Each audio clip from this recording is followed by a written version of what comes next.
were Trump supporters, the president said, quote, "Well, Kevin, I guess these people are more upset about the election than you are." Think about that for a second. This uncontradicted statement that has just been stipulated as part of the evidentiary record. The president said, "Well, Kevin, I guess these people," meaning the mobsters, the insurrectionists, "are more upset about the election than you are." That conduct is obviously part and parcel of the constitutional offense that he was impeached for, namely incitement to insurrection. That is continuing incitement to the insurrection. The conduct described not only perpetuated his continuing offense, but also provides to us here today further decisive evidence of his intent to incite the insurrection in the first place. When my opposing counsel says that you should ignore the president's actions after the insurrection began, that is plainly wrong.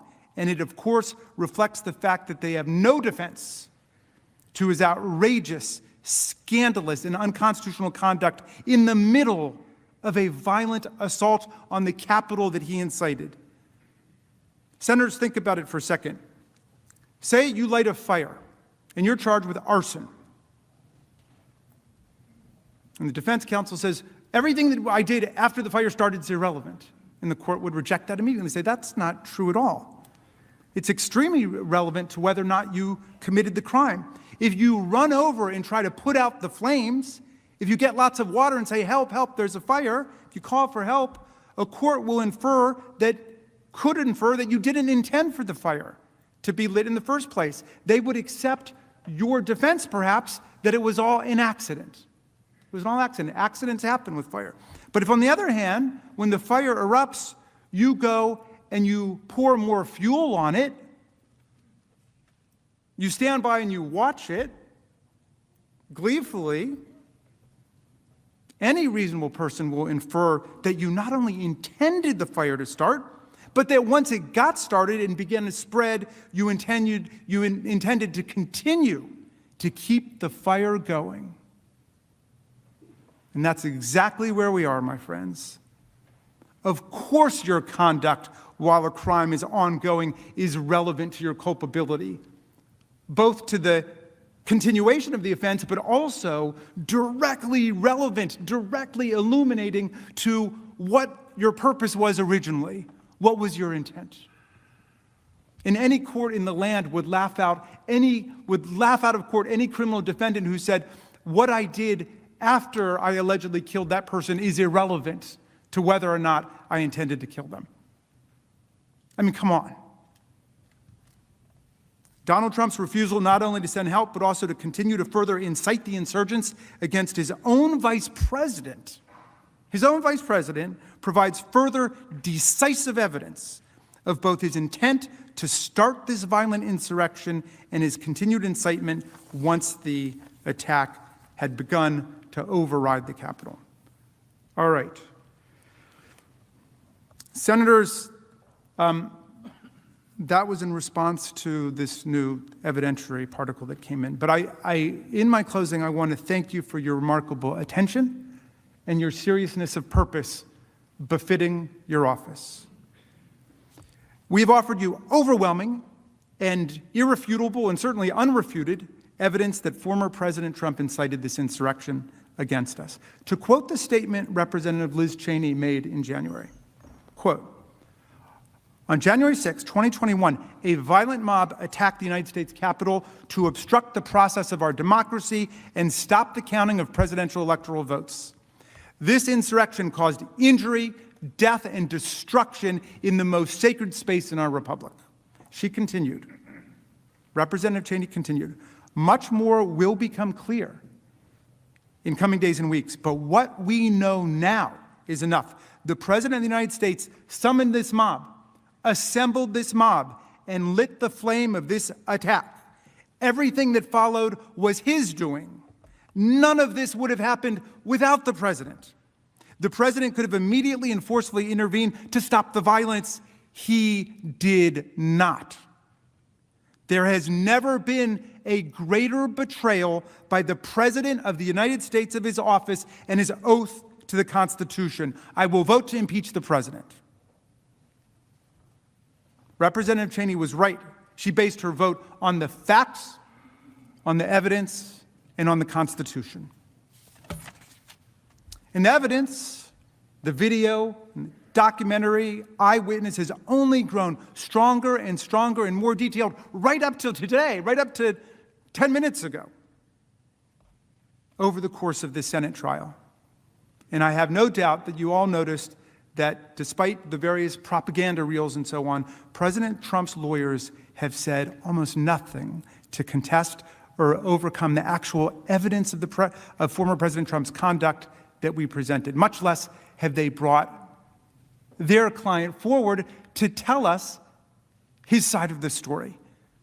We sent him a letter last week, which they rejected out of hand. The former President of the United States refused to come and tell us, and I ask any of you, if you were charged with inciting violent insurrection against our country, and you were falsely accused, would you come and testify? I know I would. I'd be there at 7 o'clock in the morning waiting for the doors to open. I'm sure that's true of 100 senators in this room. I hope it's true of 100 senators in this room. Senate was lectured several times yesterday about cancel culture. Well, not even 2 weeks ago, the president's most reliable supporters in the House, I'm sorry, not the president, the former president's most reliable supporters in the House tried to cancel out Representative Cheney because of her courageous and patriotic defense of the Republic and the truth and the Constitution. They tried to strip her of her leading role as chair of the House Republican Conference. But you know what? I hope everybody takes a second to reflect on this. The conference rejected this plainly retaliatory and cowardly attempt to punish her for telling the truth to her constituents and her country and voting for impeachment. Who says you can't stand up against bullies? Who says? In my mind, Liz Cheney is a hero for standing up for the truth and resisting this retaliatory cancel culture that she was subjected to. But she beat them on a vote of 145 to 61, more than 2-to-1 vote. You know, Ben Franklin, a great champion of the Enlightenment, an enemy of political fanaticism and cowardice, and of course another great Philadelphian, once wrote this: I have observed that wrong is always growing more wrong until there is no bearing it anymore, and that right, however opposed, comes right at last. Comes right at last. Think about that.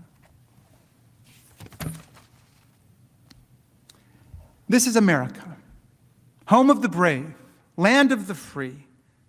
The America of Ben Franklin, who said, if you make yourself a sheep, the wolves will eat you. Don't make yourself a sheep. The wolves will eat you.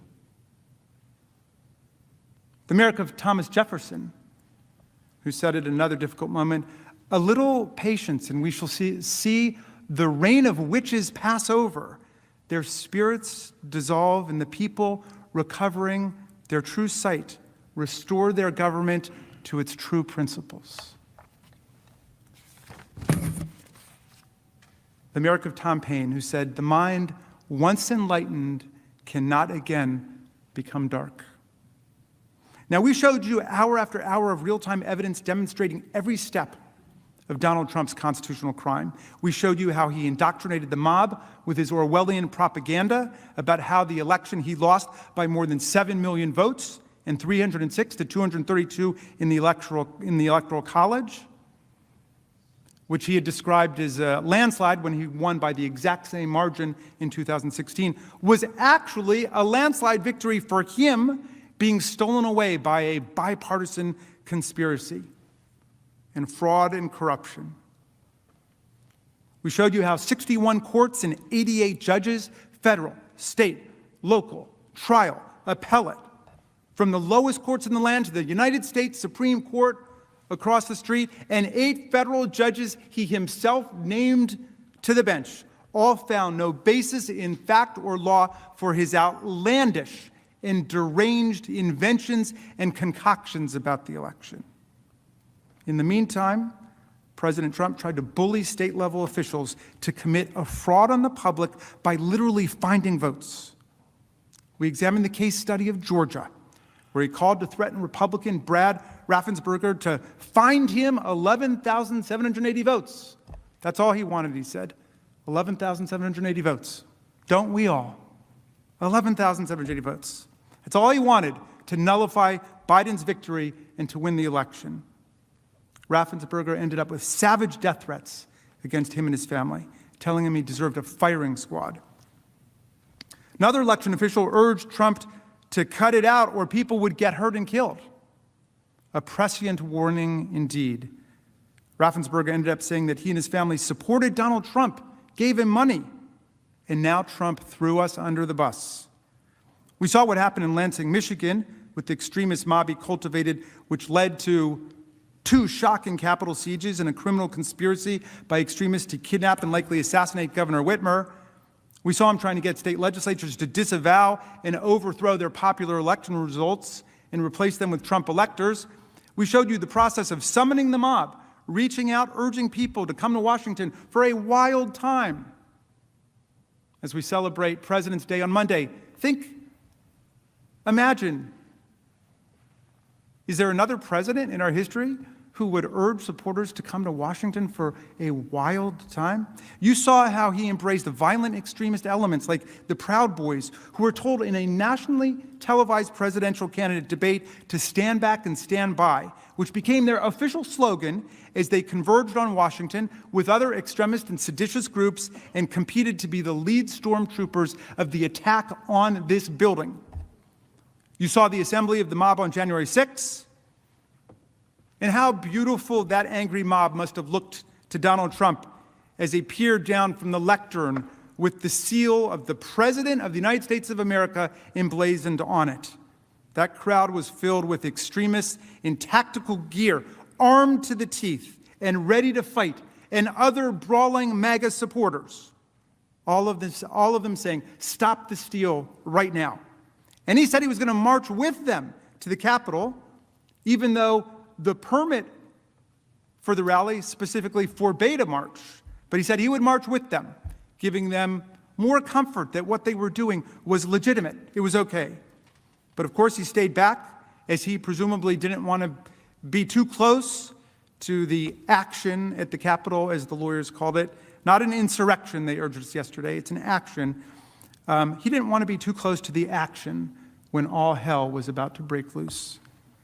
Now, incitement, as we've discussed, requires an inherently fact-based evidentiary inquiry. And this is what we did. We gave you many hours of specific factual details about, to use Congresswoman Cheney's words, how the president summoned the mob, assembled the mob, incited it, lit the match, sending them off to the Capitol, where they thought, as they yelled out, that they'd been invited by the President of the United States. And then, of course, they unleashed unparalleled violence against our overwhelmed and besieged but heroic police officers, who you thoughtfully honored yesterday when the officers got in their way as they entered the Capitol at the behest of the President of the United States to stop the steal. Now, I'm convinced most senators must be convinced by this overwhelming and specific detail, because most Americans are. But say you still have your doubts. You think the president really thought that he was sending his followers to participate in a peaceful, nonviolent rally, the kind that might have been organized by Julian Bond, who my distinguished opposing counsel brought up, Ella Baker, Bob Moses, our late beloved colleague John Lewis, for the Student Nonviolent Coordinating Committee. Maybe the president really thought this was going to be like the March on Washington organized by Bayard Rustin and Dr. Martin Luther King, who said, nonviolence is the answer to the crucial moral and political questions of our time. So let's say you're still flirting with the idea that Donald Trump's conduct was totally appropriate, as he proclaimed right off the bat, and he's the innocent victim of a mass accident or a catastrophe like a fire or a flood, as we were invited to frame it on our opening day by distinguished co-counsel or opposing counsel. And you think, maybe we're just looking for somebody to blame for this nightmare and catastrophe that has befallen the Republic. We're just looking for someone to blame. Well, here's the key question then in resolving your doubts, if you're in that category. How did Donald Trump react when he learned of the violent storming of the Capitol and the threats to senators, members of the House, and his own vice president, as well as the images he saw on TV of the pummeling and beating and harassment of our police officers? Did he spring into action to stop the violence and save us? Did he even wonder about his own security, since an out-of-control anti-government mob could come after him too? Did he quickly try to get in touch with or denounce the Proud Boys, the Oath Keepers, the rally organizers, the Save America rally organizers, and everyone on the extreme right, to tell them that this was not what he had in mind? It was a big mistake. Call it off, call it off, call it off, as Representative Gallagher begged him to do on national television? No. He delighted in it. He reveled in it. He exulted in it. He could not understand why the people around him did not share his delight. And then a long period of silence ensued while the mob beat the daylights out of police officers and invaded this building, as you saw on security footage, and proceeded to hunt down Vice President Mike Pence as a traitor and denounced and cursed Speaker Pelosi, both of whom you heard mob members say they wanted to kill. They were both in real danger, and our government could have been thrown into absolute turmoil without the heroism of our officers and the bravery and courage of a lot of people in this room. Here's what Republican Representative Anthony Gonzalez of Ohio said. He's a former pro football player. We are imploring the president to help, to stand up, to help defend the United States Capitol and the United States Congress, which is under attack. We are begging, essentially, and he was nowhere to be found. Nowhere to be found. And as I've emphasized this morning, that dereliction of duty, that desertion of duty, was central to his incitement of insurrection and inextricable from it. Inextricable. Bound together. It reveals his state of mind that day, what he was thinking as he provoked the mob to violence and further violence. It shows how he perpetuated his continuing offense on January 6th, his course of conduct charged in the article of impeachment, as he further incited the mob during the attack, aiming it at Vice President Mike Pence himself, while failing to quell it in either of his roles as Commander-in-Chief or his real role that day, Inciter-in-Chief. And it powerfully demonstrates that the ex-president knew, of course, that violence was foreseeable, that it was predictable and predicted. That day, since he was not surprised and not horrified, no, he was delighted. And through his acts of omission and commission that day, he abused his office by siding with the insurrectionists at almost every point, rather than with the Congress of the United States, rather than with the Constitution. In just a moment, my colleague, Mr. Cicilline, will address President Trump's conduct, his actions and inactions, his culpable state of mind during the attack, as he will establish yesterday's explosive revelations about House Minority Leader Kevin McCarthy's desperate call to Trump and Trump's truly astounding reaction confirm that Trump was doing nothing to help the people in this room or this building. It's now clear beyond doubt that Trump supported the actions of the mob, and so he must be convicted. It's that simple. When he took the stage on January 6th, he knew exactly how combustible the situation was. He knew there were many people in the crowd who were ready to jump into action, to engage in violence at any signal that he needed them to fight like hell to stop the steal. And that's exactly what he told them to do. Then he aimed them straight here, right down Pennsylvania at the Capitol, where he told them that the steal was occurring, that is, the counting of the Electoral College votes. And we all know what happened next. They attacked this building. They disrupted the peaceful transfer of power. They injured and killed people, convinced that they were acting on his instructions and with his approval and protection. And while that happened, he further incited them while failing to defend us. If that's not ground for conviction, if that's not a high crime and misdemeanor against the Republic and the United States of America, then nothing is. President Trump must be convicted for the safety and security of our democracy and our people. Mr. Cicilline.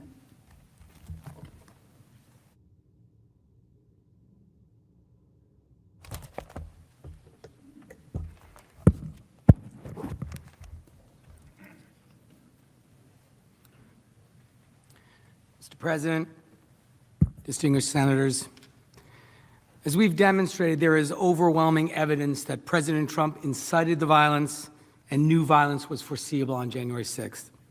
He knew that many in the crowd were posed for violence at his urging. And in fact, many in the sea of thousands in the crowd were wearing body armor and helmets and holding sticks and flagpoles. And then he not only provoked that very same crowd, but aimed them at the Capitol. He literally pointed at this building, at us, during his speech. He pointed to the building where Congress was going to certify the election results and where he knew the vice president himself was presiding over the process. Now, no one is suggesting that President Trump intended every detail of what happened on January 6th. But when he directed the sea of thousands before him, who were reportedly ready to engage in real violence, when he told that crowd to fight like hell, he incited violence targeted at the Capitol, and he most certainly foresaw it. My colleague, Manager Dean, will stand up after me and walk you through the overwhelming evidence that supports those claims. I want to start, though, by talking about what happened after that. There was a lot of discussion yesterday about what the president knew and when he knew it. There are certain things that we do not know about what the president did that day, because the president, that is former President Trump, has remained silent about what he was doing during one of the bloodiest attacks on our Capitol since 1812. Despite a full and fair opportunity to come forward, he's refused to come and tell his story. As Manager Raskin said, we would all do that. In fact, I would insist on it. If I were accused of a grave and serious crime that I was innocent of, I would demand the right to tell my side of the story. President Trump declined. But there are certain facts that are undisputed, that we know to be true despite the president's refusal to testify, which his counsel either ignored entirely or didn't and couldn't dispute. Before I go to those facts, let me quickly just touch on a few things.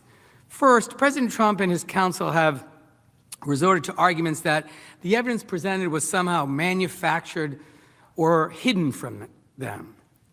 And I want to be very clear about this because this is important. In terms of the timing of when they received materials here, defense counsel had access to all materials when they were entitled to have them under Senate Resolution 47. And they cannot and have not alleged otherwise.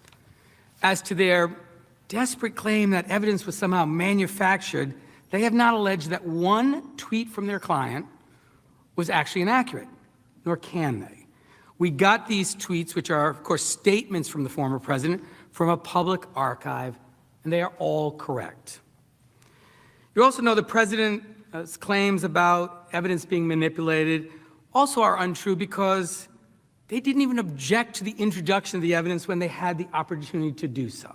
So I hope we can now set those issues aside and turn to the facts of this case and really set the record straight about the undisputed facts in this case, about what the president knew that day and when he knew it.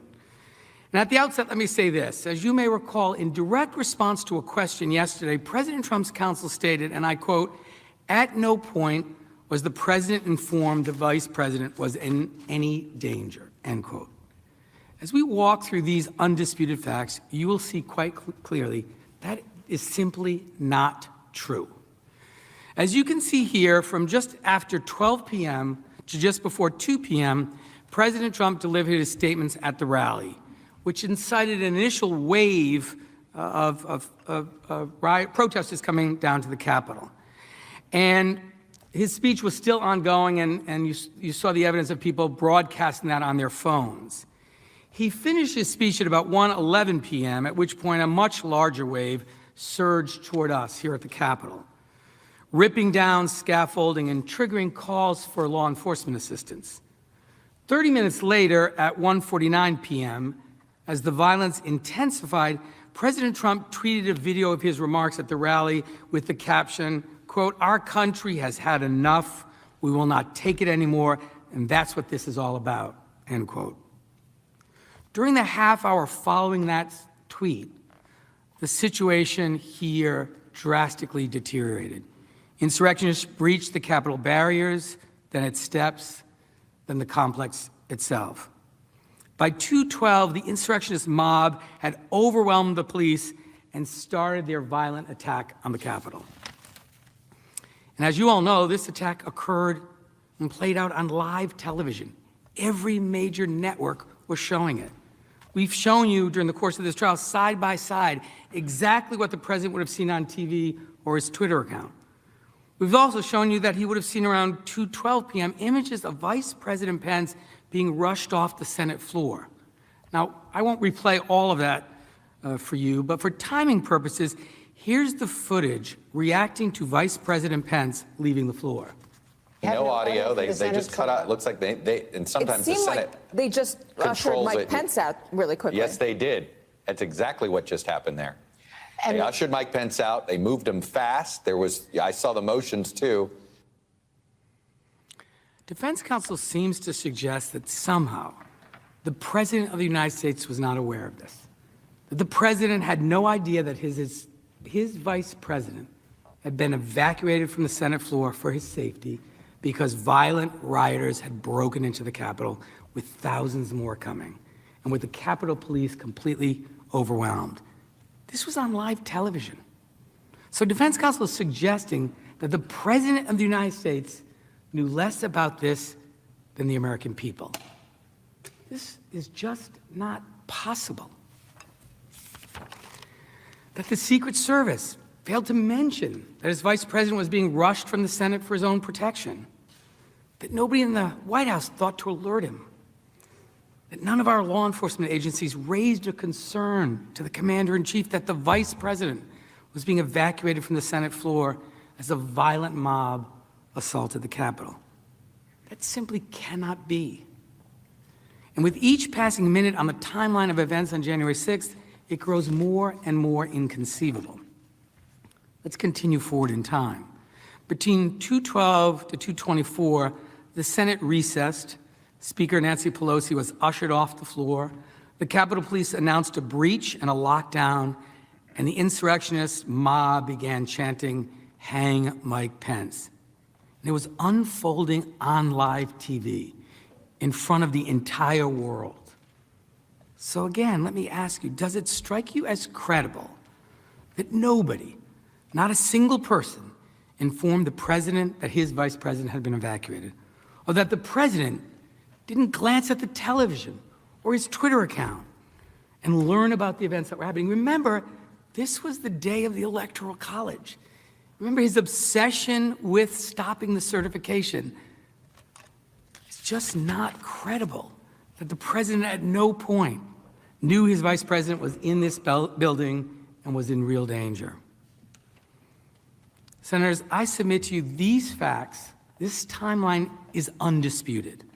At 2:24 p.m., after rioters breached the barriers, after calls for assistance, after rioters stormed the building, after Vice President Pence was rushed from the Senate floor, and just before Vice President Pence was further evacuated for his safety, President Trump decided to attack his own vice president on Twitter.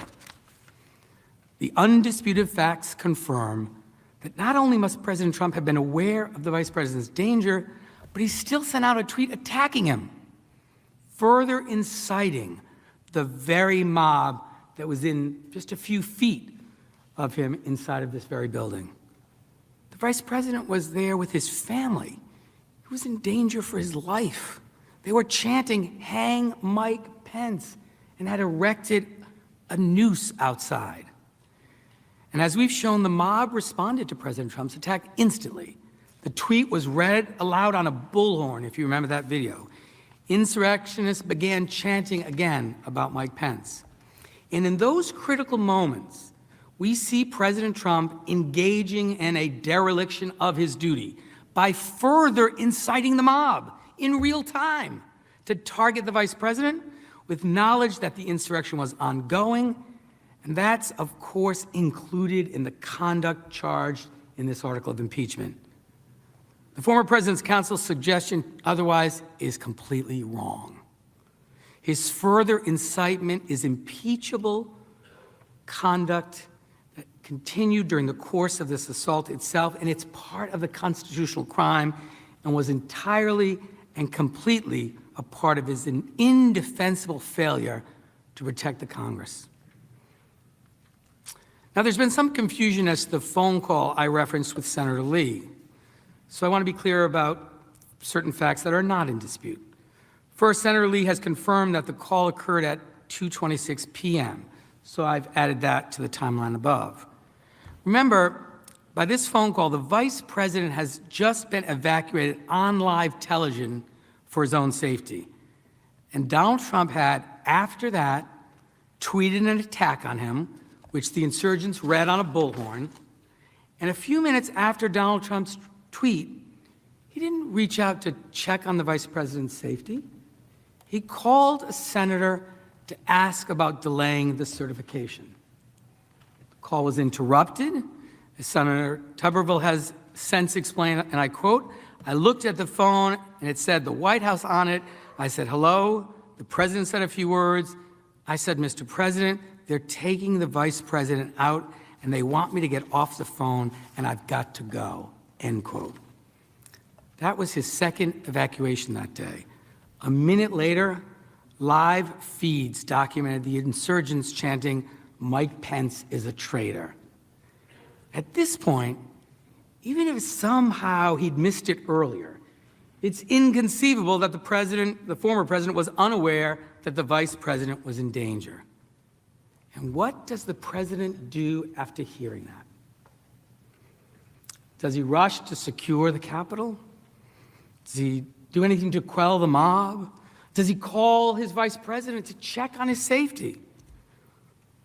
We all know the answer to those questions too.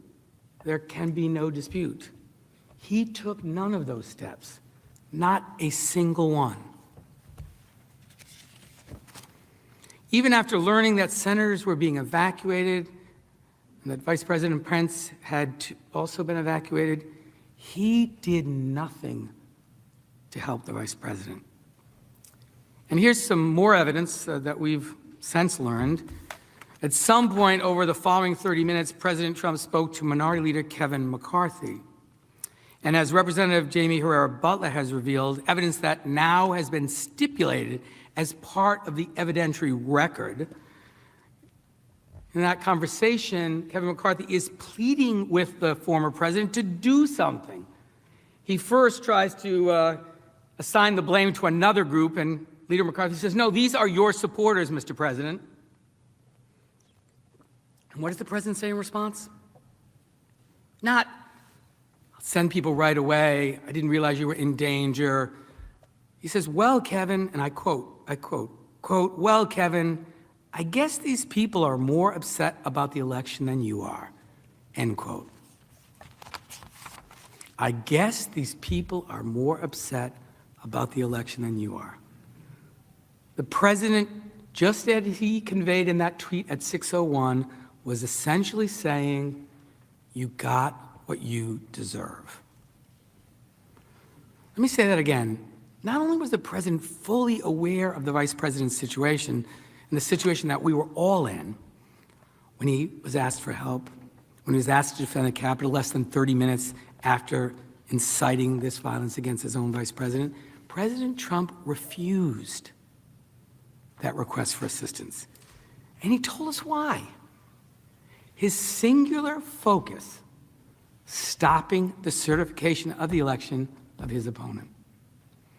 He incited the violence to stop the certification. He attacked the vice president and further incited the insurrection to pressure the vice president to stop the certification. He called Senator Tuberville to stop the certification, and he refused to send help to Congress. And this Congress and the vice president of the United States were in mortal danger because he wanted to stop the certification. And he did these things, attacking the vice president, calling Senator Tuberville, refusing Representative McCarthy's request, with full knowledge of the violent attack that was underway at that point. He chose retaining his own power over the safety of Americans. I can't imagine more damning evidence of his state of mind. The call ended with a screaming match interrupted by violent rioters breaking through the windows of Representative McCarthy's office. Senators, the president knew this was happening. He didn't do anything to help his vice president or any of you or any of the brave officers and other employees serving the American people that day. His sole focus was stealing the election for himself. And he apparently has still not thought of anyone else. According to more new facts revealed last night, the vice president's team does not agree with the president's counsel or the president's counsel's assessment either. The report, and I quote, says, Pence's team does not agree with the Trump lawyer's assessment that Trump was concerned about Pence's safety. Trump didn't call him that day or for 5 days after that. No one else on Trump's team called as Pence was evacuated to one room in a number with screaming mob nearby. Objection, this is not in evidence. Objection, this is not in evidence. If you wanted a stipulation to this, The council will sit down. Senators, remember one. Chair has no way of knowing what material is evidence or not. The counsel for the president will have a chance to speak. And the chair will consider the issue. Senators, remember, as one of you said during this attack, they could have killed us all. Our staff, the officers protecting all of us, everyone. And President Trump not only incited it, but continued inciting it as it occurred with attacks on his vice president, and then willfully refused to defend us, furthering his provocation and incitement by the mob, siding with the mob, siding with the violent insurrectionists, criminals who killed and injured police officers sworn to protect us because they were, quote, more upset about the election than Leader McCarthy. Those facts are undisputed. President Trump has not offered any evidence or any argument to disprove them. His lawyers almost entirely ignored these facts in their short presentation. We have only his counsel's false claim yesterday that, quote, at no point was the president informed that the vice president was in any danger, end quote. A claim that is refuted not just by common sense, but by the timeline you have seen and also the vice president's legal team. So there can be no doubt that at the moment we most needed a president to preserve, protect, and defend us, President Trump instead willfully betrayed us. He violated his oath. He left all of us, and officers like Eugene Goodman, to our own devices against an attack he had incited and he alone could stop. That is why he must be convicted. And I'd like to conclude by making one final point that follows directly from what I just discussed. Our case and the article of impeachment before you absolutely includes President Trump's dereliction of duty on January 6th. His failure as inciter-in-chief to immediately quell or call off the mob, his failure as commander-in-chief to immediately do everything in his power to secure the Capitol, that is a further basis on which to convict, and there can be no doubt of that. The ongoing constitutional misconduct is like any continuing offense, and the proof of that is overwhelming. Most directly, his dereliction of duty offers conclusive, irrefutable evidence that he acted willfully as we charge. He wasn't furious or sad or shocked like virtually everyone else in America. He was reported by those around him as delighted. Rather than rush to our aid or demand his mob retreat, he watched the attack on TV and praised the mob to Leader McCarthy as more loyal to him, more upset about the election, and that was all that mattered. His reaction is also further evidence of his intent. He acted exactly the way a person would act if they had indeed incited the mob to violence to stop the steal. Moreover, as I've shown, President Trump's dereliction and desertion of duty includes his decision to further incite the mob, even as he failed to protect us. While the mob hunted Vice President Pence in these very halls, he attacked Vice President Pence. While he tried to stop the steal, he spread the big lie. We all saw how his mob responded in real time. This further incitement was part of his dereliction of duty, was also part of his course of conduct, encouraging and provoking the mob to violence. President Trump's dereliction of duty also highlights how foreseeable the attack was to him. In his tweet just after 6 p.m., he said, and I quote, "These are the things and events that happen when a sacred landslide election victory is so unceremoniously and viciously stripped away from great patriots who have been badly and unfairly treated for so long." This tweet continued his endorsement of the attack, his failure to condemn it, his desertion of duty. But it also reveals his view that this was, of course, what would happen when Congress refused his demand to reject the election that he continued to tell his supporters was stolen and he had actually won in a landslide. Again, he wasn't surprised. He saw this as a predictable result of his repeated demands that his followers stop the steal by any means possible. This was all connected. His dereliction of duty, his desertion of duty was part and parcel of the crime charged in the impeachment. And it's certainly a basis on which to vote for conviction. If you believe that he willfully refused to defend us and the law enforcement officers fighting to save us, and that he was delighted by the attack, and that he saw it as a natural result of his call to stop the steal, and that he continued to incite and target violence as the attack unfolded, we respectfully submit you must vote to convict and disqualify so that the events of January 6th can never happen again in this country. Mr. President. I'd like to call up Ms. Dean. Mr. President, I've got a point of order.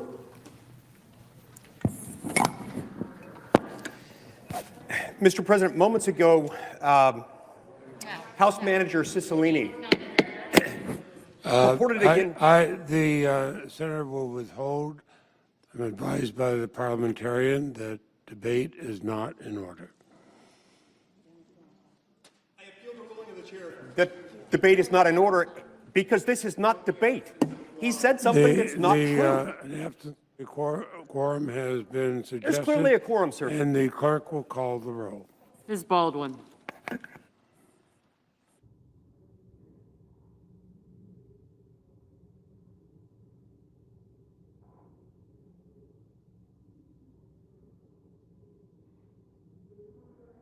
Consent to suspend the quorum call.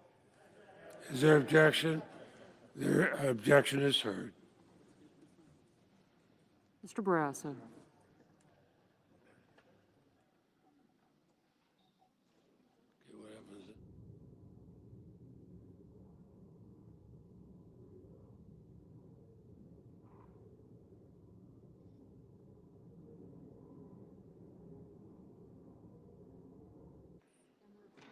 Mr. Bennett.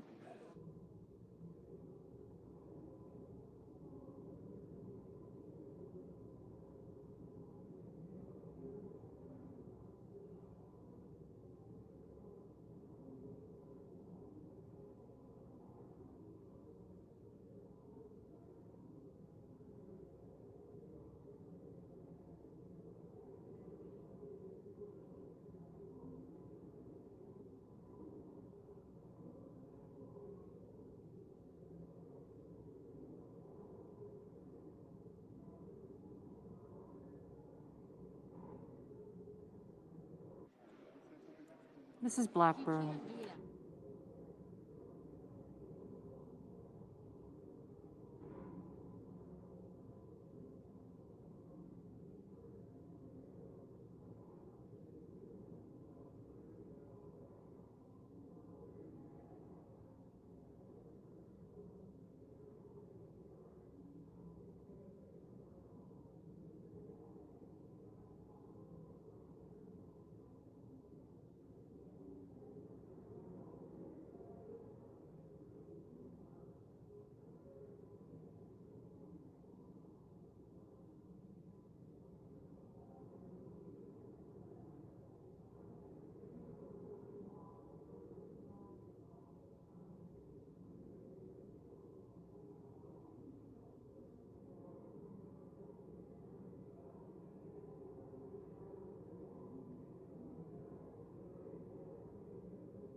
Hello and welcome. I'm Chris. No opinion news, opinions, facts, and news. OFN.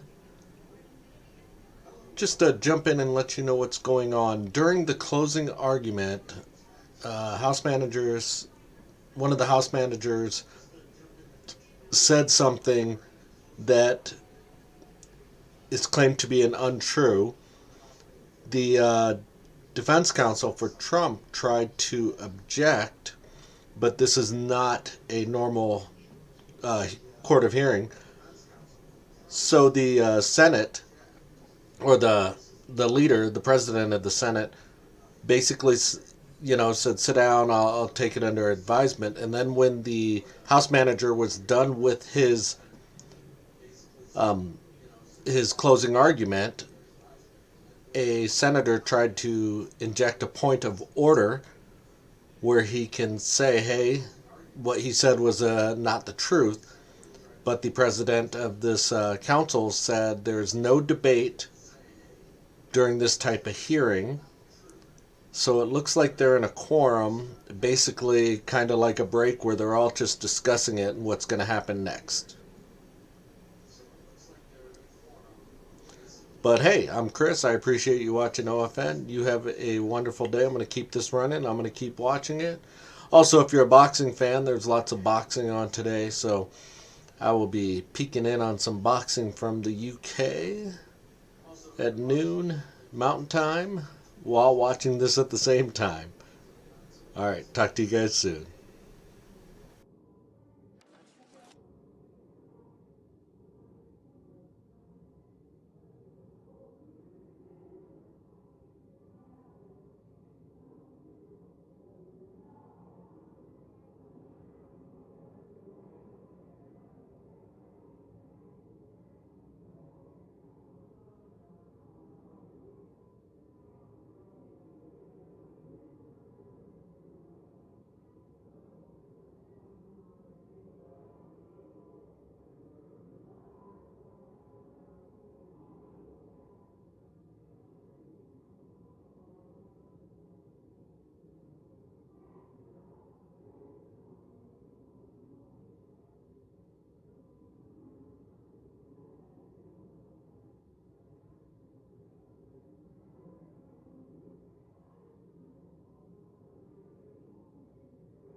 Mr. President, Majority Leader. I ask unanimous consent the quorum be dispensed with. Without objection, so ordered. Mr. President, The senator from Utah. I withdraw my appeal.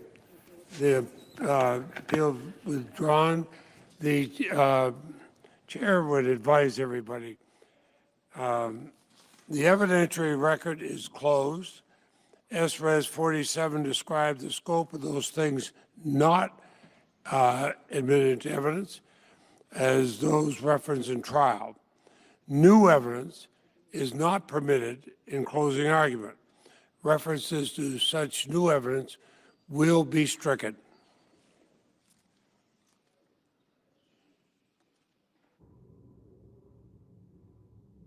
Addition.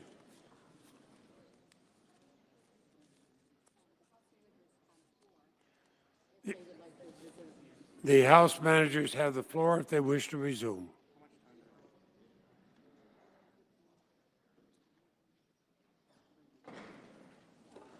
House managers.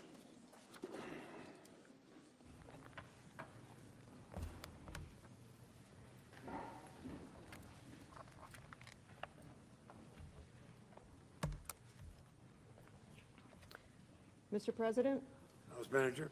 esteemed senators, good afternoon.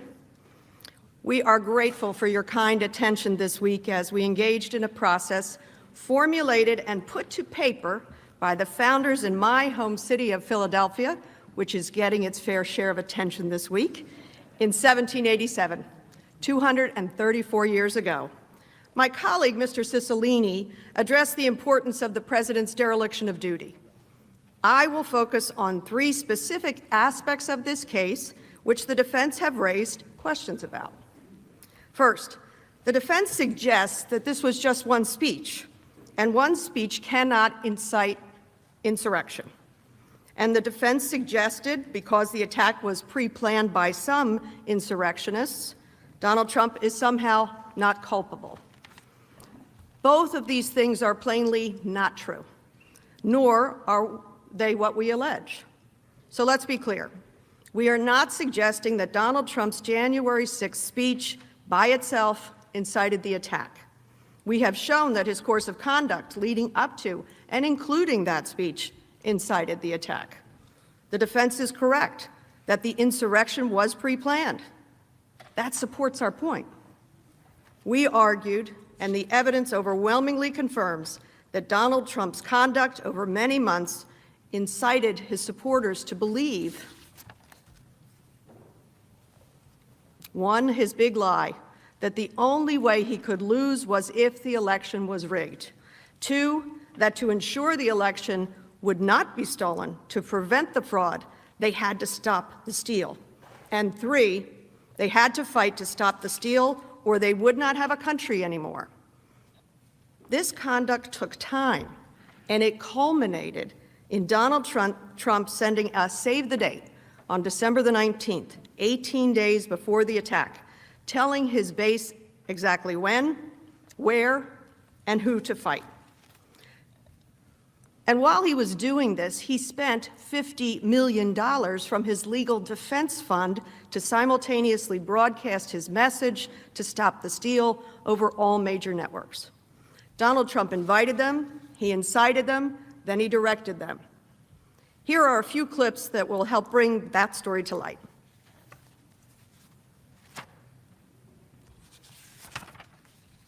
Can you give a direct answer? You will accept the election? I have to see. Look, I have to see. No, I'm not going to just say yes. And this election will be the most rigged election in history. This is going to be the greatest election disaster in history. And the only way they can take this election away from us is if this is a rigged election. We're going to win this election. That's right. It's a rigged election. It's the only way we're going to lose. Do you commit to making sure that there's a peaceful transfer of power? We want to get rid of the ballots, and we'll have a very peaceful. There won't be a transfer, frankly. There'll be a continuation. It's the only way we're going to. That's the only way we're going to lose, is if there's mischief, and it'll have to be on a big scale. So be careful. But this will be one of the greatest most fraudulent elections ever. We're not going to let this election be taken away from us. That's the only way they're going to win it. This is a fraud on the American public. This is an embarrassment to our country. We were getting ready to win this election. Frankly, we did win this election. We were winning in all the key locations by a lot, actually. And then our numbers started miraculously getting whittled away in secret. And this is a case where they're trying to steal an election. They're trying to rig an election. And we can't let that happen. You can't let another person steal that election from you. All over the country, people are together in holding up signs, "Stop the steal." If we don't root out the fraud, the tremendous and horrible fraud that's taken place in our 2020 election, we don't have a country anymore. We cannot allow a completely fraudulent election to stand. We're going to fight like hell, I'll tell you right now. If you don't fight to save your country with everything you have, you're not going to have a country left. We will not bend. We will not break. We will not yield. We will never give in. We will never give up. We will never back down. We will never, ever surrender. All of us here today do not want to see our election victory stolen. We will never give up. We will never concede. It doesn't happen. You don't concede when there's theft involved. And to use a favorite term that all of you people really came up with, we will stop the steal, because you'll never take back our country with weakness. You have to show strength, and you have to be strong. Make no mistake, this election was stolen from you, from me, and from the country, and we fight. We fight like hell. And if you don't fight like hell, you're not going to have a country anymore. Our point is this was not one speech. This was a deliberate, purposeful effort by Donald Trump over many months that resulted in the well-organized mob's attack on January the 6th.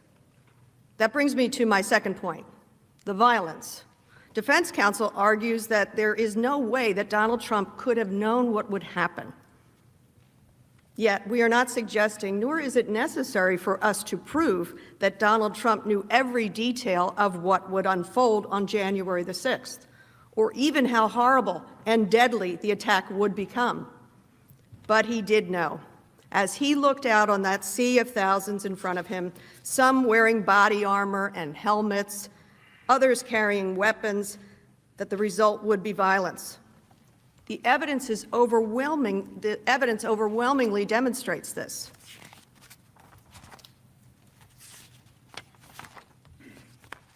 A few points on this. Donald Trump knew the people he was inciting leading up to January the 6th. He saw the violence they were capable of. He had a pattern and practice of praising and encouraging supporters of violence, never condemning it. It is not a coincidence that those same people, the Proud Boys, the organizer of the Trump Caravan, the supporters and speakers at the Second Million MAGA March, all showed up on January the 6th. And Donald Trump's behavior was different. This was not just a comment by an official or a politician fighting for a cause. This was months of cultivating a base of people who were violent, praising that violence, and then leading that violence, that rage, straight to a joint session of Congress where he knew his vice president was presiding. And Donald Trump had warnings about the crowd in front of him on January 6th. There were detailed posts online of attack plans. Law enforcement warned that these posts were real threats and even made arrests in the days leading up to the attack. There were credible reports that many would be armed and ready to attack the Capitol. Despite these credible warnings of serious, dangerous threats to our Capitol, when the crowd was standing in front of the president, ready to take orders and attack, he said, "We're going to the Capitol, and we fight like hell, and if you don't fight like hell, you're not going to have a country anymore." Here's a short clip. What do you want to call them? Give me a name. Give me a White name. supremacists and Who would white you like me to condemn? supremacists and right Proud Boys, stand back and stand by. Welcome to the Red Kingdom. Yeah. Red It is something. Do you see the way our people, they were protecting his bus yesterday because they're nice. So his bus, they had hundreds of cars. Trump, and the American flag. That's it. You see Trump and American flag. And the first Million MAGA March, we promised that if the GOP would not do everything in their power to keep Trump in office, then we would destroy the GOP. And as we gather here in Washington, D.C. for a second Million MAGA March, we're done making promises. It has to happen now. We are going to destroy the GOP.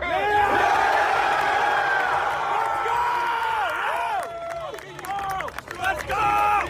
Destroy the GOP! Destroy the GOP! Destroy the GOP! Because you'll never take back our country with weakness. You have to show strength, and you have to be strong.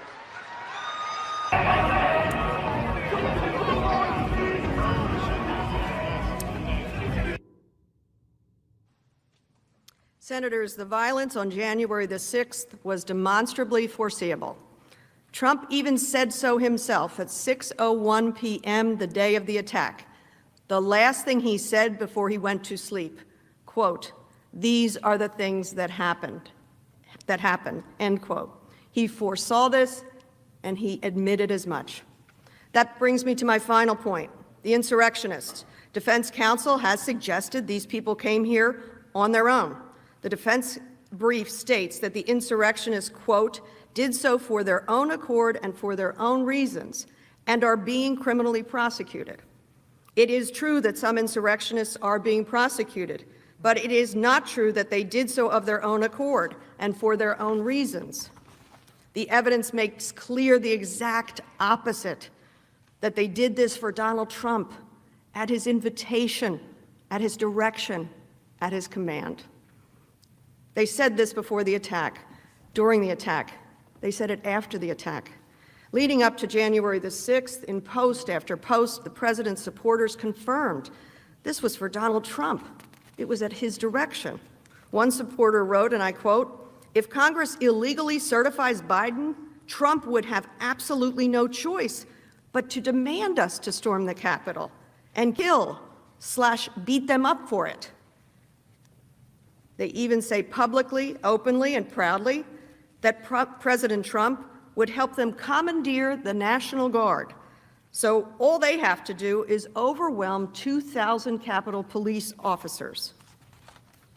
During his speech on January the 6th, Trump supporters chanted his words back to him.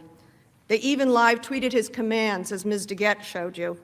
During the attack, the insurrectionists at the Capitol chanted Donald Trump's words from his tweets, rallies, and from the speech of the 6th. They held signs that said and chanted, "Fight for Trump, stop the steal." They read his tweets over bullhorns, amplifying his demands. Another rioter, while live streaming the insurrection from the Capitol, said, quote, "He'll be happy, we're fighting for Trump." What's more, the insurrectionists were not hiding. They believed they were following the orders from our commander-in-chief. They felt secure enough in the legitimacy of their actions to take selfies, to post photos and videos on social media. After the attack, rioter after rioter confirmed this too. Jenna Ryan, who was later accused for her role in the insurrection, said, quote, "I thought I was following my president. I thought we were following what we were called to do." And President Trump requested that we be in D.C. on the 6th. When it became clear that Donald Trump would not protect them, some of his supporters said they felt duped. They felt tricked. Listen to some of this evidence. And even if they think for a second that they're going to get away with it today, they got another thing coming. Because today is just a day. And today is just the beginning. They haven't seen a resistance until they have seen a patriot fight for their country. In the If you died today. Parties will withhold. This is crooked. The parties will withhold. It is in the record. The evidentiary record is closed. S. 47 describes the scope of those things admitted into evidence as those referenced in trial. New evidence is not permitted in closing argument. References to such new evidence will be stricken.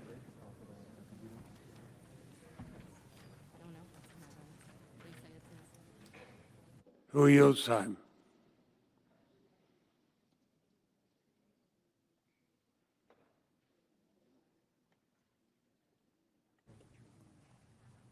Mr. President, the statement was in evidence, the slide was not, so we will withdraw the slide. But the statement was in evidence.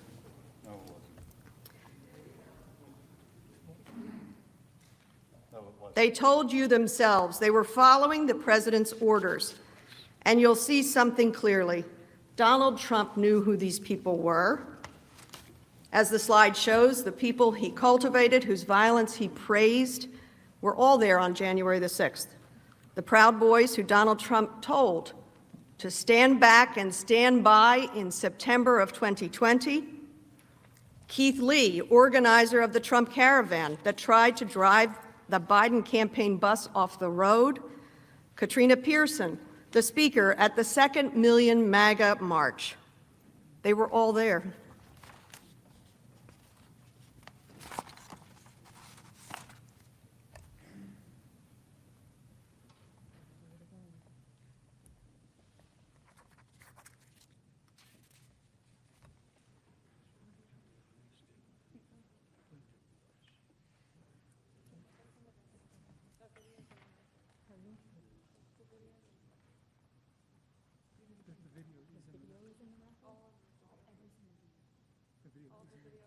The video you're about to see is in the record. The last one, too. The one he objected to was in the record. Oh, correction. The record did include appropriately the last video. So we will keep that in the record, and I will keep it in my closing remarks. Never saw it. Can we play the next video? They don't even know what they put in. It's not played. They don't even know what they put in.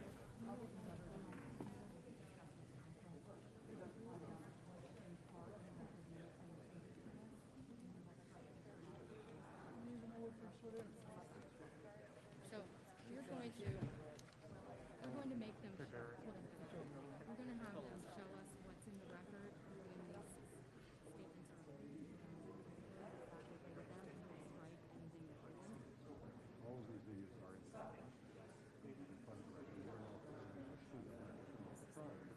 The transcripts of the videos are in the record. The videos actually which form does the record take? I got it all. It has a reference. Okay. All right, well, can you show us where that is so we can be done with this? Okay, someone show us where that is so we can stop doing this? Yeah. Andrew? No, I have it memorized. These things are in.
Senators will take their seats. The Senate will be in order.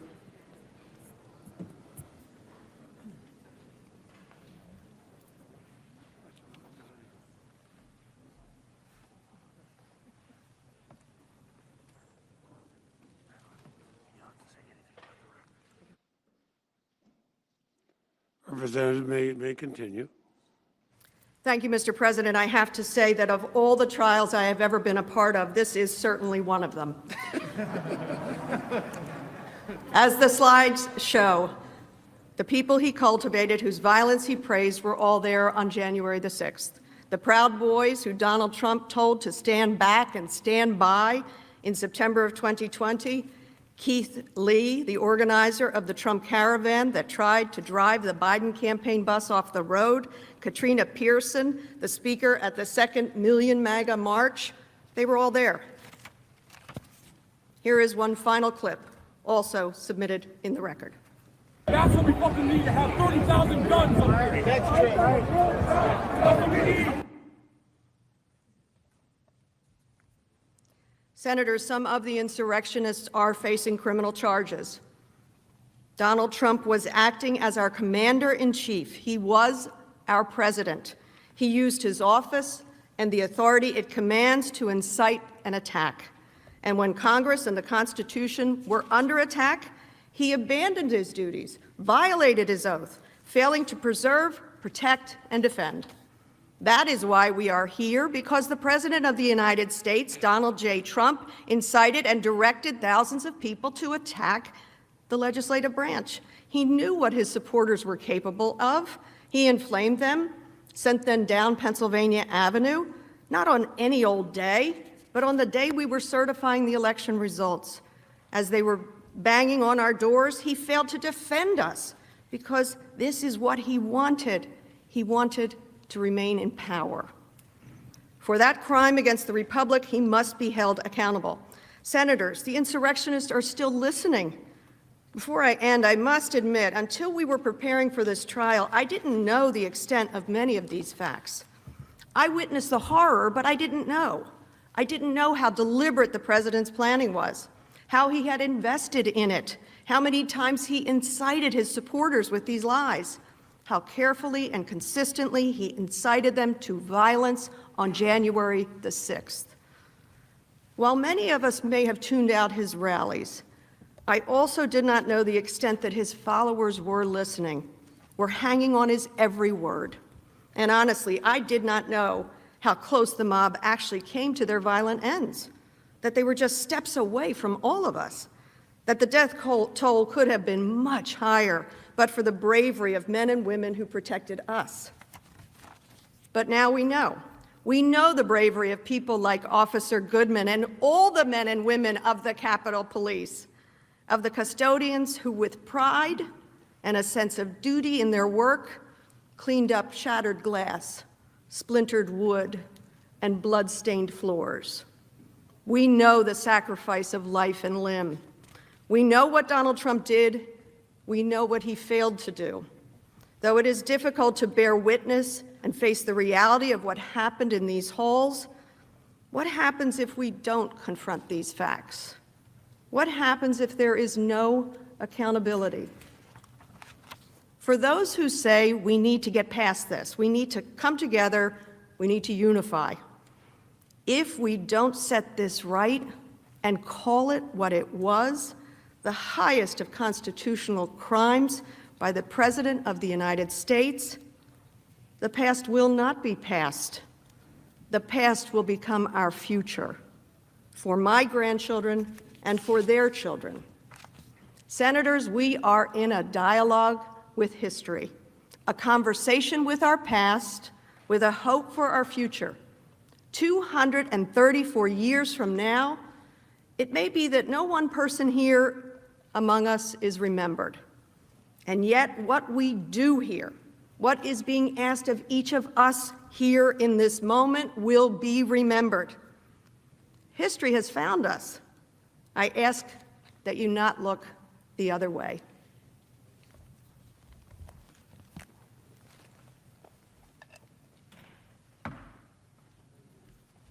Now like to bring up Mr. Neguse.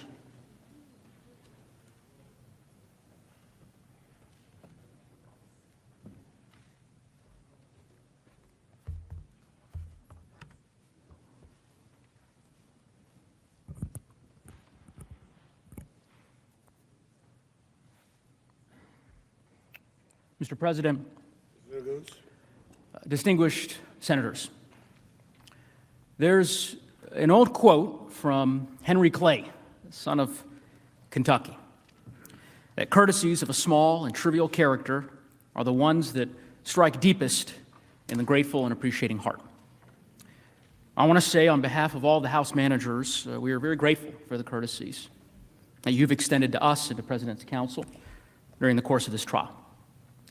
You've heard my colleague, Manager Dean, go through the overwhelming evidence that makes clear that President Trump must be convicted and disqualified for his high crime. I'm not going to repeat that evidence. It speaks for itself. Earlier in this trial, you might recall a few days ago that I mentioned my expectation that President Trump's lawyers might do everything they could to avoid discussing the facts of this case. And I can understand why. I mean, the evidence that all of us presented, that Manager Dean just summarized, is pretty devastating.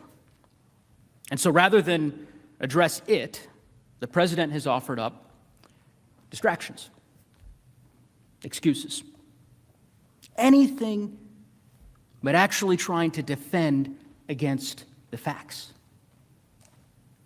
They said things like, President Trump is now a private citizen, so the criminal justice system can deal with him, or that we haven't set a clear standard for incitement. They talked a lot about due process, and that all politicians say words like fight. I'd like to take a minute to explain why each of those distractions are precisely that, distractions, and why they do not prevent in any way the Senate from convicting President Trump. Number one, every president is one day a private citizen again. So, the argument that because President Trump has left office, he shouldn't be impeached for conduct committed while he was in office doesn't make sense. Why would the Constitution include the impeachment power at all if the criminal justice system serves as a suitable alternative once a president leaves office? It wouldn't. Impeachment is a remedy separate and apart from the criminal justice system, and for good reason. The presidency, it comes with special powers, extraordinary powers, not bestowed on ordinary citizens. And if those powers are abused, they can cause great damage to our country, and they have to be dealt with in a separate forum. This forum. And it would be unwise to suggest that going forward, the only appropriate response to constitutional offenses committed by a president are criminal charges when the president returns to private life. That's not the kind of political system any of us want. And it's not the kind of constitutional system the framers intended. Second, it is true, we haven't cited criminal statutes establishing elements of incitement because, again, this isn't a criminal trial. It's not a criminal case. President Trump is charged with a constitutional offense, and you are tasked with determining whether or not he committed that high crime as understood by our framers. So the relevant question, which President Trump's lawyers would have you ignore, is would our framers have considered a president inciting a violent mob to attack our government while seeking to stop the certification of our elections? Would they have considered that an impeachable offense? Who among us really thinks the answer to that question is no?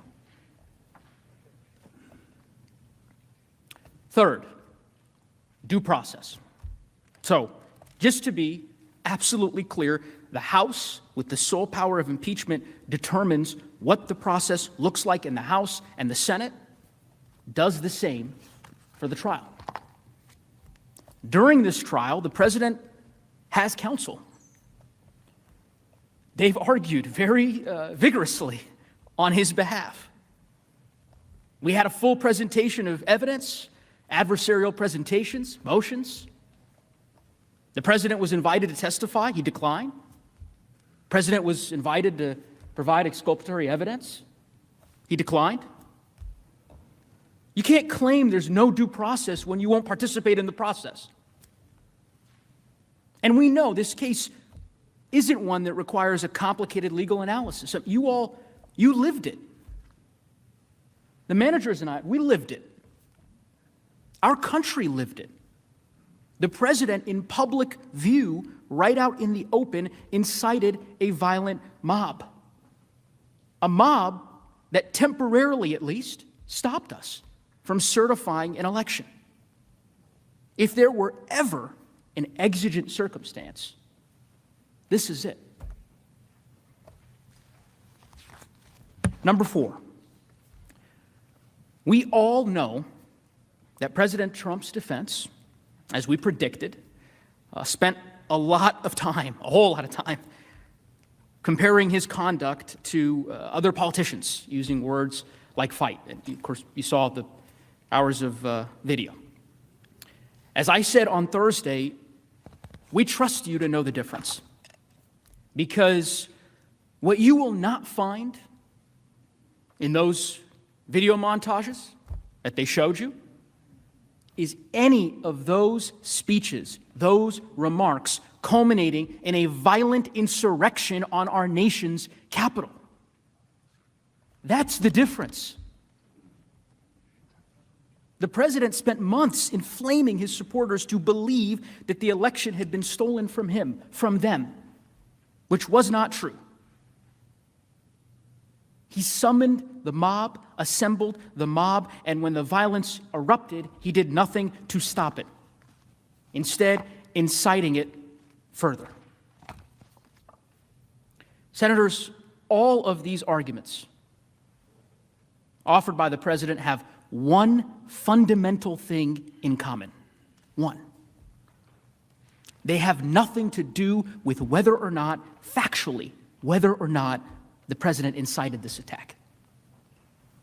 They've given you a lot of distractions so they don't have to defend what happened here on that terrible day. And they do that because they believe those distractions are going to work. That you'll ignore the president's conduct instead of confronting it. I think they're wrong. Some of you know this already. I'm the youngest member of our manager team by quite a few years. So perhaps, perhaps I'm a bit naive, but I just don't believe that. I really don't. I don't believe their effort is going to work. And here is why. Because I know what this body is capable of. I may not have witnessed it, but I've read about it in the history books. I've seen the C-SPAN footage, archives, sometimes watch them for hours. And yes, I've actually done that. And the history of our country in those books and in those tapes, the history of this country has been defined right here on this floor. The 13th Amendment, the amendment abolishing slavery, was passed in this very room. In this room, not figuratively, literally, where you all sit and where I stand. In 1964, this body, with the help of senators like John Sherman Cooper and so many others, this body secured passage of the Civil Rights Act. We made the decision to enter World War II from this chamber. We've certainly had our struggles. but we've always risen to the occasion when it mattered the most.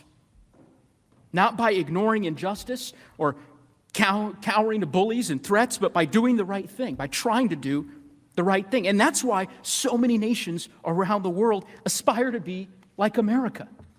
They stand up to dictators and autocrats and tyrants because America is a guiding light for them, a North Star.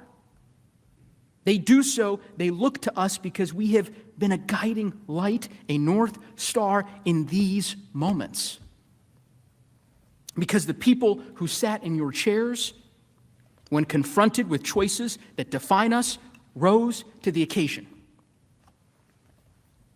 I want to offer one more example of a decision made in this room by this body that resonated with me.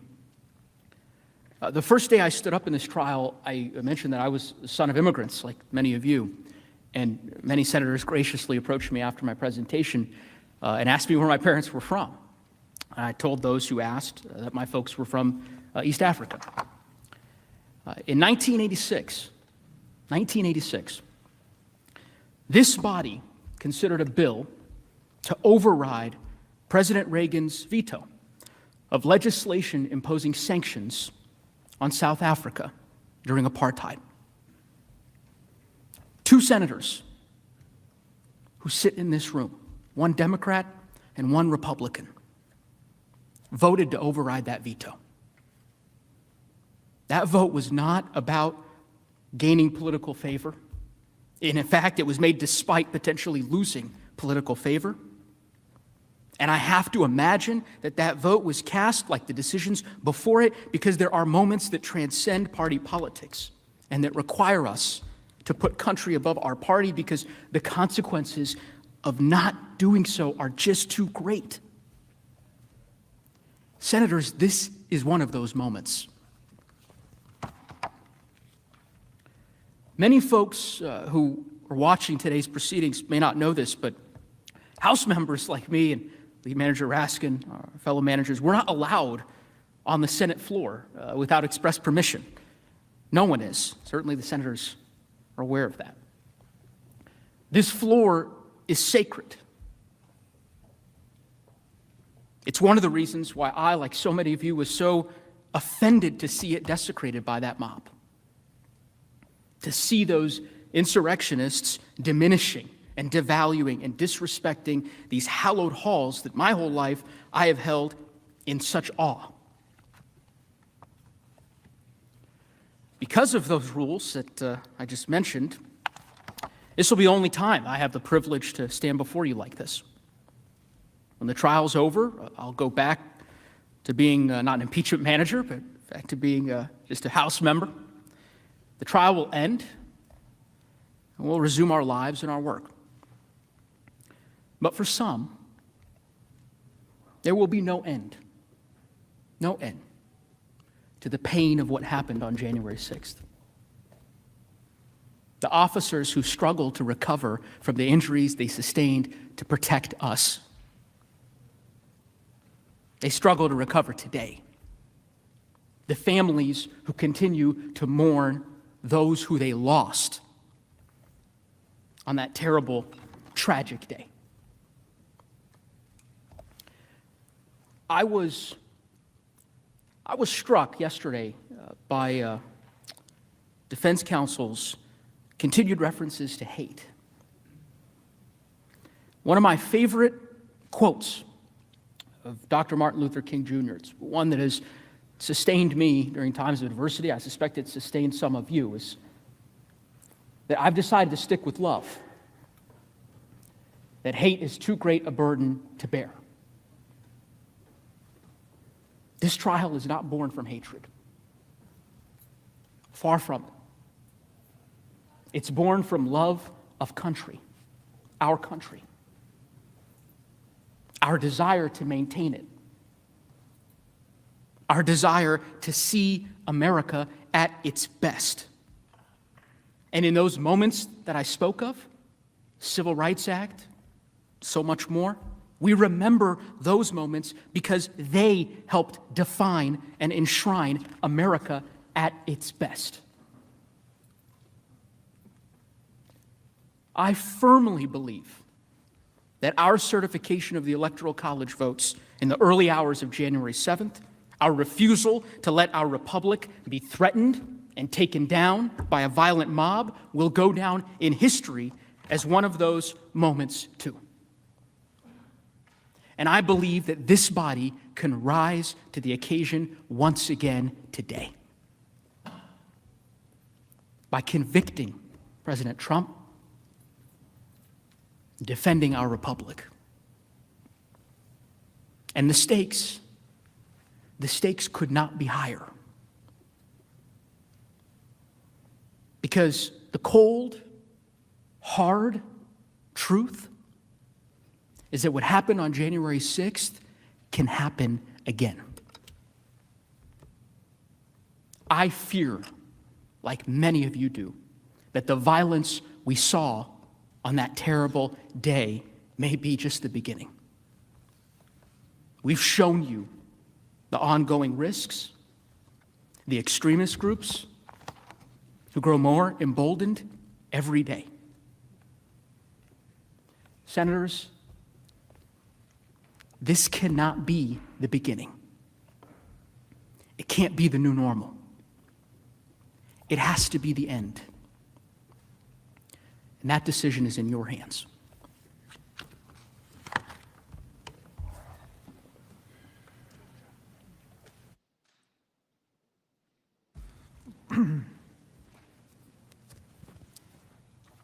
Mr. President, Mr. Raskin. Senators, my daughter Hannah said something to me last night that stopped me cold and brought me up short. Our kids have been very moved by all the victims of the violence, the officers and their families. But Hannah told me last night she felt really sorry for the kid of a man who said goodbye to his children before he left home to come and join Trump's actions. Their father had told them that their dad might not be coming home again and they might never see him again. In other words, he was expecting violence. He might die, as insurrectionists did. And that shook me. Hannah said, how can the president put children and people's families in that situation and then just run away from the whole thing? That shook me.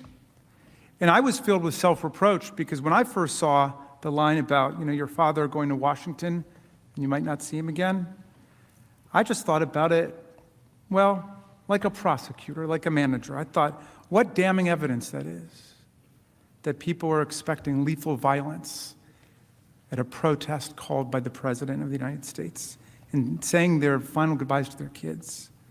But Hannah, my dear Hannah, thought of it like a human being. She thought of it, if you'll forgive me, like a patriot. Someone who just lost her brother and doesn't want to see any other kids in America go through that kind of agony and grief. Senators, when I say all three of my kids are better than me, you know that I am not engaged in idle flattery. Maybe some of you feel the same way about your kids. They're literally better people than me. They've got a lot of their mom, Sarah Bloom Raskin, in them, and they're better than me. And Hannah saw through the legality of the situation. She saw through the politics of the situation, all the way to the humanity of the situation, the morality of the situation. That was one of the most patriotic things I ever heard anybody say. The children of the insurrectionists, even the violent and dangerous ones, they're our children too. They are Americans and we must take care of them and their future. We must recognize and exercise these crimes against our nation, and then we must take care of our people and our children, their hearts and their minds. As Tommy Raskin used to say, it's hard to be human. Many of the Capitol and Metropolitan police officers and guardsmen and women who were beaten up by the mob also have kids. You remember Officer Fanone, who had a heart attack after being tased and roughed up for hours by the mob, and then begged for his life, telling the insurrectionists that he had 4 daughters. And that just about broke my heart all over again. We talked about this for a long time last night. My kids felt terrible that other kids' fathers and mothers were pulled into this nightmare by a president of the United States. Senators, we proved he betrayed his country. We proved he betrayed his Constitution. We proved he betrayed his oath of office. The startling thing to recognize now is that he is even betraying the mob. He told them he would march with them, and he didn't. They believed the president was right there with them somewhere in the crowd, fighting the fantasy conspiracy to steal the election and steal their country away from them. They thought they were one big team working together. He told them their great journey together was just beginning, and now there are hundreds of criminal prosecutions getting going all over the country. People getting set to say goodbye to members of their family.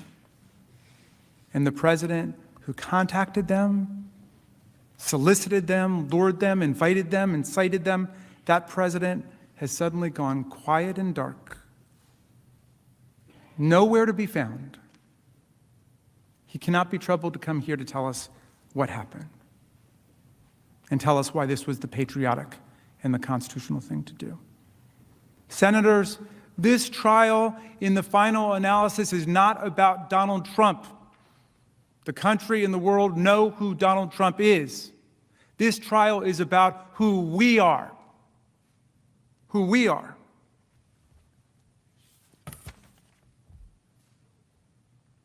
My friend Dar Williams says that sometimes the truth is like a second chance.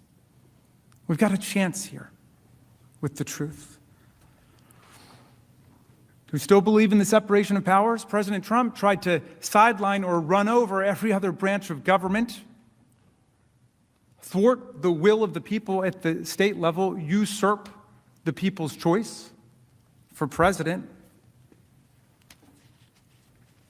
This case is about whether our country demands a peaceful, nonviolent transfer of power to guarantee the sovereignty of the people. Are we going to defend the people who defend us? Not just honor them with medals, as you rightfully did yesterday, but actually back them up against savage, barbaric, insurrectionary violence? Will we restore the honor of our capital and the people who work here?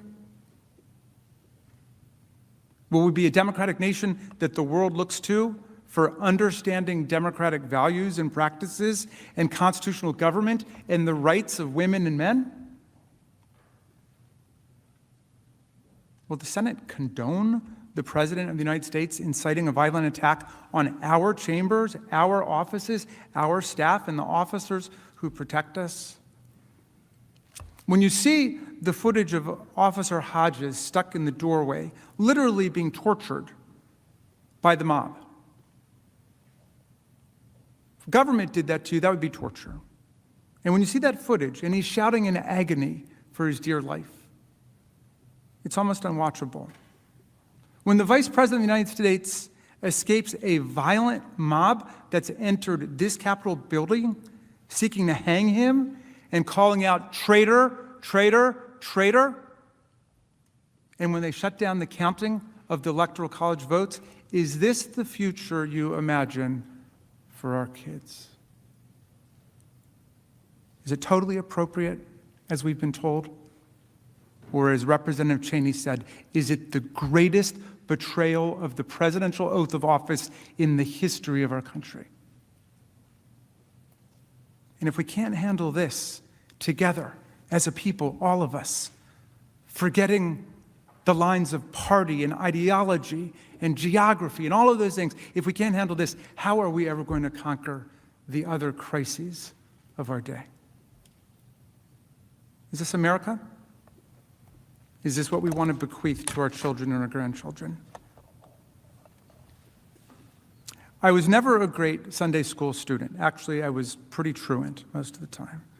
But one line always stuck with me from the book of Exodus as both beautiful and haunting, even as a kid, after I asked what the words meant. Thou shalt not follow a multitude to do evil. Thou shalt not follow a multitude to do evil. The officer who got called the N-word 15 times and spent hours with his colleagues battling insurrectionists who had metal poles and baseball bats and hockey sticks, bear spray, and Confederate battle flags posed the right question to the Senate and to all of us. Is this America? Dear senators, that's going to be up to you now. In whatever committees and subcommittees you're on, whatever you came to Washington to do, to work on, from defense to agriculture to energy to aerospace to healthcare, this is almost certainly how you will be remembered by history. That might not be fair. It really might not be fair, but none of us can escape the demands of history and destiny right now. Our reputations and our legacy will be inextricably intertwined with what we do here and with how you exercise your oath to do impartial justice. Impartial justice. I know and I trust you will do impartial justice, driven by your meticulous attention to the overwhelming facts of the case and your love for our Constitution, which I know dwells in your heart.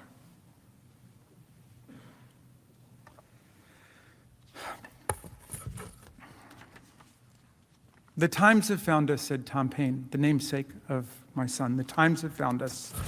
Is this America? What kind of America will we be? It's now literally in your hands. Godspeed to the Senate of the United States. We reserve any remaining time. The House is reserved 28 minutes.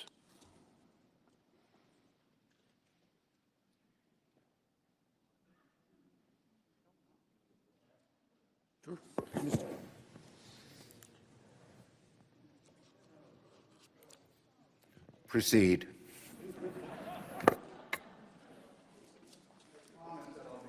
I'm talking, and it will not be so long.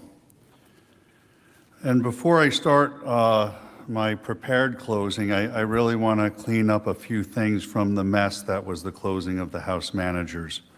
I do not want to ruin my closing because I think the ending's pretty good.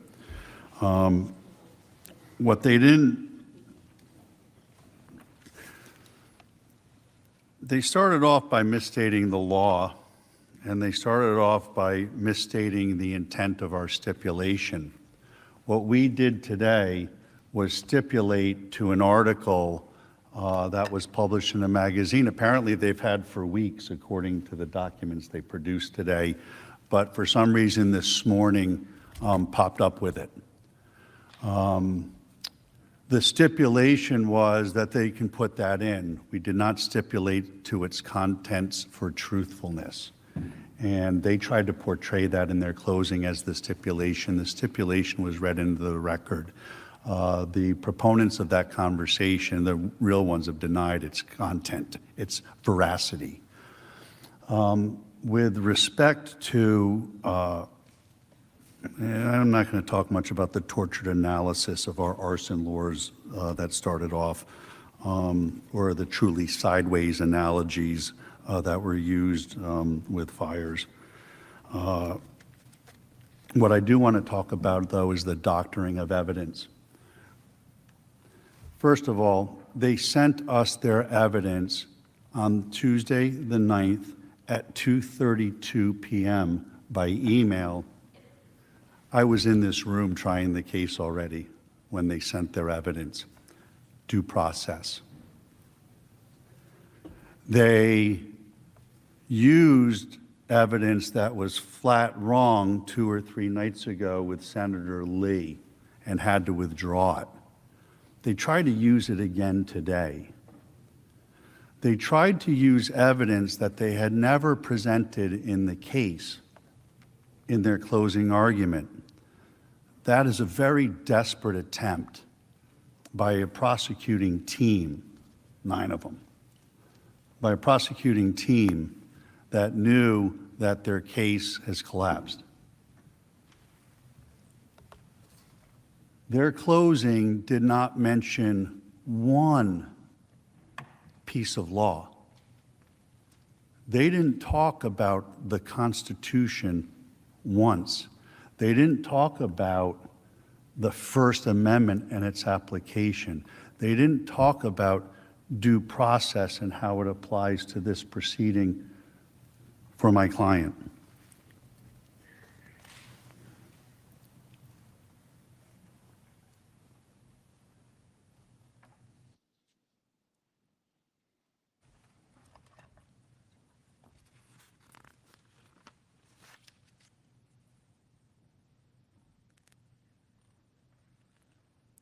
Basic rule of any court is that when you close a case out, you close on the facts that were admitted in the trial. It's a basic, fundamental principle of due process and fairness. And that was violently breached today on multiple occasions. And you have to ask yourself, why? Why did they resort to those tactics at this moment in time?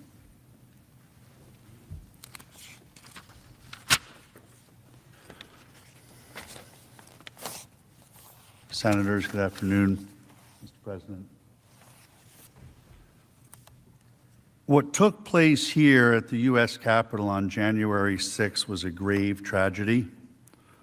Over the course of this trial, you have heard no one on either side of this debate argue that the infiltration of the Capitol was anything less than a heinous act on the home of American democracy.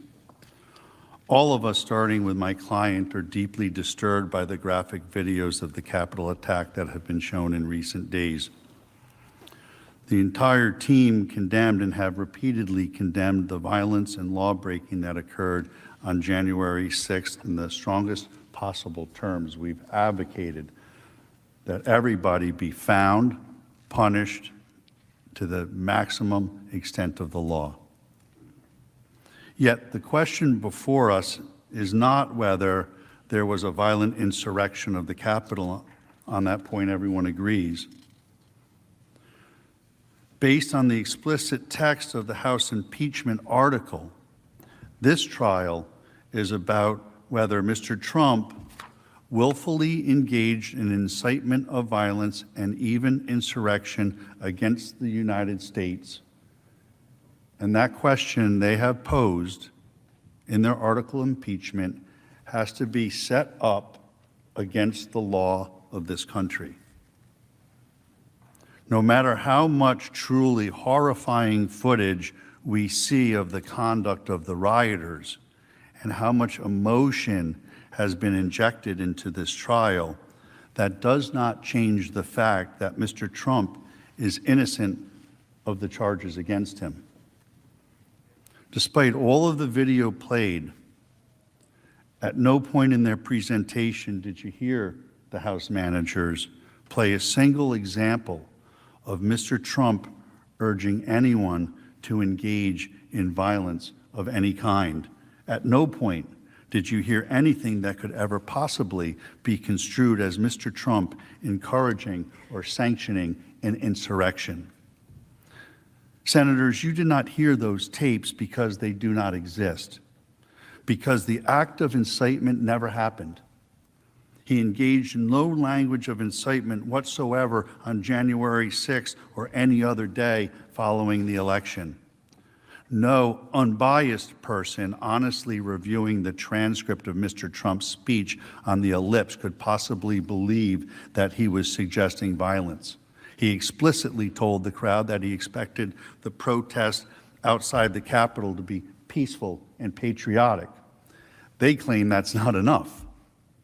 His entire premise was that the proceedings of the joint session should continue. He spent nearly the entire speech talking about how he believes the senators and members of Congress should vote on the matter. It's the words the Supreme Court ruled in Brandenburg that there is a very clear standard for incitement. In short, you have to look at the words themselves. The words have to either explicitly or implicitly call for lawlessness or violence. Whether the speech, you have to determine whether the speech was intended to provoke the lawlessness and whether the violence was the likely result of the word itself. They fail on all three prongs. The false and defamatory claim that Mr. Trump gave a speech encouraging his supporters to go attack the Capitol has been repeated so often, uncritically, without any examination of the underlying facts that the Americans listening at home were probably surprised to learn it's not true. Furthermore, some of the people in this room followed Mr. Trump's statements and tweets in the weeks leading up to January 6th very closely. We know that he was not trying to foment an insurrection during the time because no one, from the Speaker of the House to the Mayor of Washington, D.C., behaved in a fashion consistent with the belief that violence was being advocated for. Mr. Trump did not spend the weeks prior to January 6th inciting violence. He spent those weeks pursuing his election challenge through the court system and other legal procedures exactly as the Constitution and the Congress prescribe.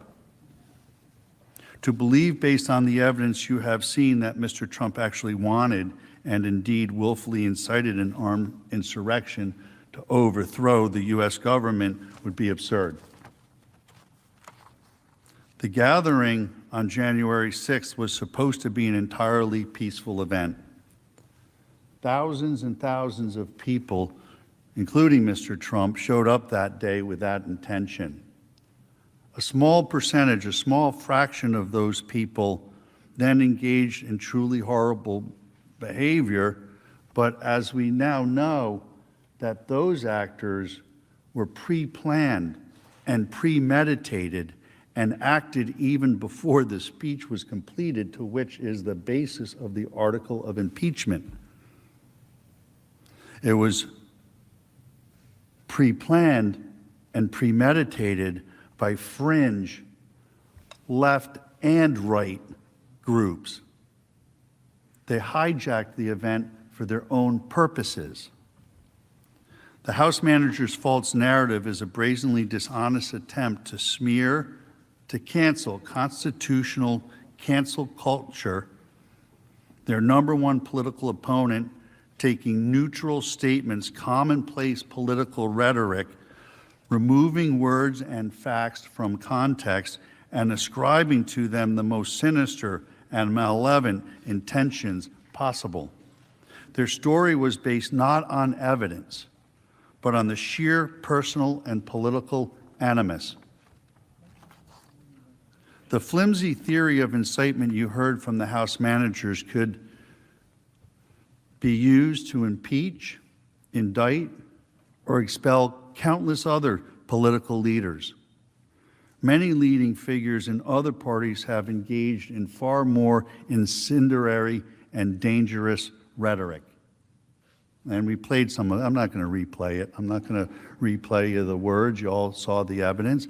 I'm not going to replay mob scenes. I don't want to give those people another platform, any more view from the American people as to what they did. They should be canceled.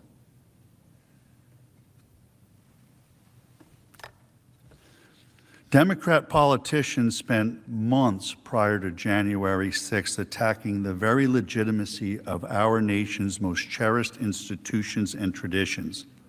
They didn't just question the integrity of one election, they challenged the integrity of our entire nation. Everything from our founding fathers, our Constitution, Declaration of Independence, law enforcement officers, and United States military. They said that our society was rooted in hatred. They even said that America deserved, and I'll quote, a reckoning.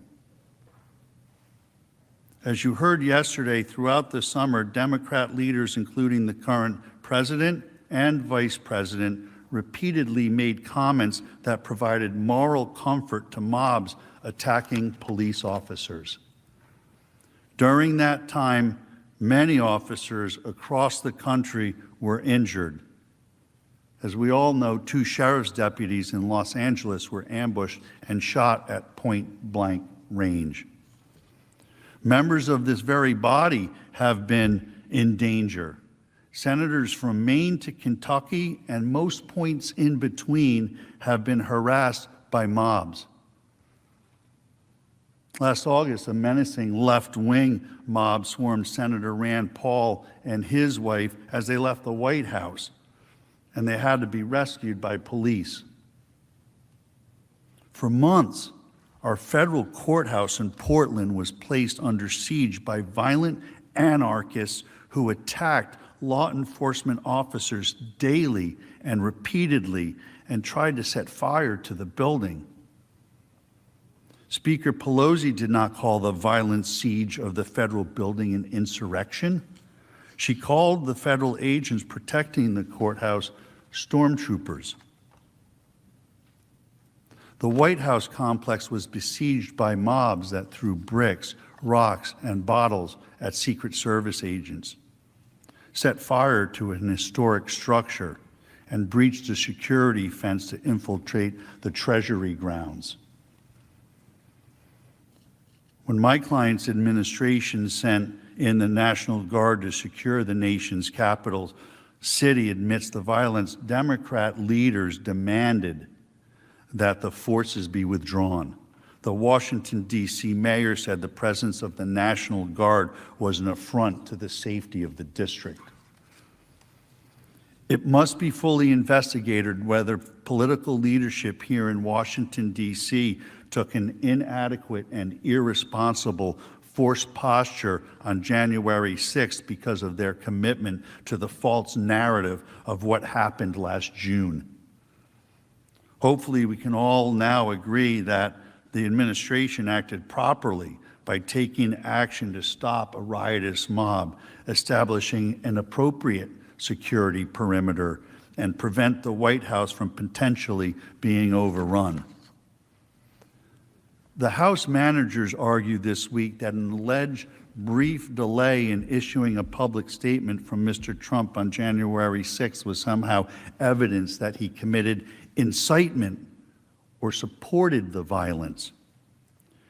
Yet for months last year, Joe Biden, Vice President Harris, and countless of other Democrats repeatedly refused to condemn the extremism as riots were occurring daily, as businesses were being ramshackled, as neighborhoods were being burned, as bombs were exploding. They repeatedly refused to tell their violent supporters to stand down. Some even suggested that the mob's actions were justified. Vice President Harris literally urged her followers to donate money to a fund to bail out the violent, extreme rioters so that they could get out and continue to do it over and over again. She later said that those folks were not going to let up and that they should not. All of this was far closer to the actual definition of incitement than anything President Trump has ever said or done, never mind what he said on the 6th. It's a hypocrisy. It's a hypocrisy that the House managers have laid at the feet of this chamber.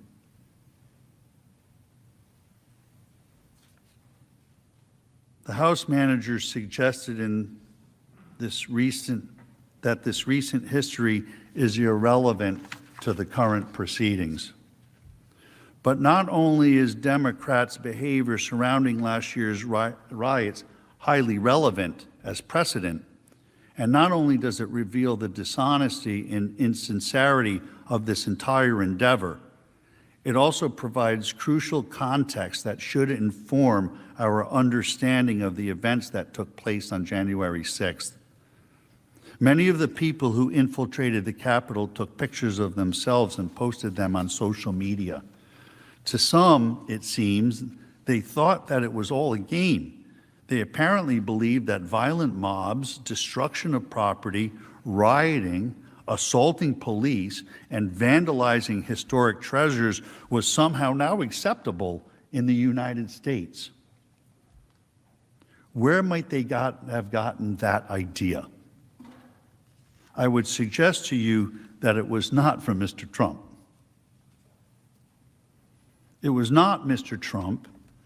It was not anyone in the Republican Party that spent the 6 months immediately prior to the Capitol assault giving rhetorical aid and comfort to mobs, making excuses for rioters, celebrating radicalism, and explaining that angry, frustrated, and marginalized people were entitled to blow off steam like that.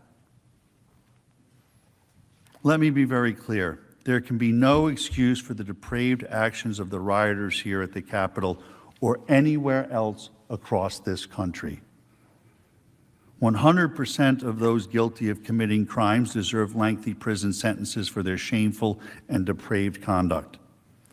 But this trial has raised the question about words, actions, and consequences. As a nation, we must ask ourselves, how did we arrive at this place where rioting and pillaging would become commonplace? I submit to you that it was month after month of political leaders and media personalities bloodthirsty for ratings, glorifying civil unrest, and condemning the reasonable law enforcement measures that are required to quell violent mobs. Hopefully, we can all leave this chamber in uniform agreement that all rioting is bad, and that law enforcement deserves our respect and support. That has been Mr. Trump's position from the very beginning. The real question in this case is, who is ultimately responsible for such acts of mayhem and violence when they are committed? The House Democrats want two different standards, one for themselves and one for their political opposition. They have carried out a grossly unconstitutional effort to punish Mr. Trump for protected First Amendment speech. It's an egregious violation of his constitutional rights. Since he uttered not a single word encouraging violence, this action can only be seen as an effort to censor disfavored political speech and discriminate against a disapproved viewpoint. It is an unprecedented action with the potential to do grave and lasting damage to both the presidency and the separation of powers and the future of democratic self-government. Yesterday, we played you a video of countless Democrat members of the Senate urging their supporters to fight. We showed you those videos not because we think you should be forcibly removed from office for saying those things, but because we know you should not be forcibly removed from office for saying those things. But recognize the hypocrisy.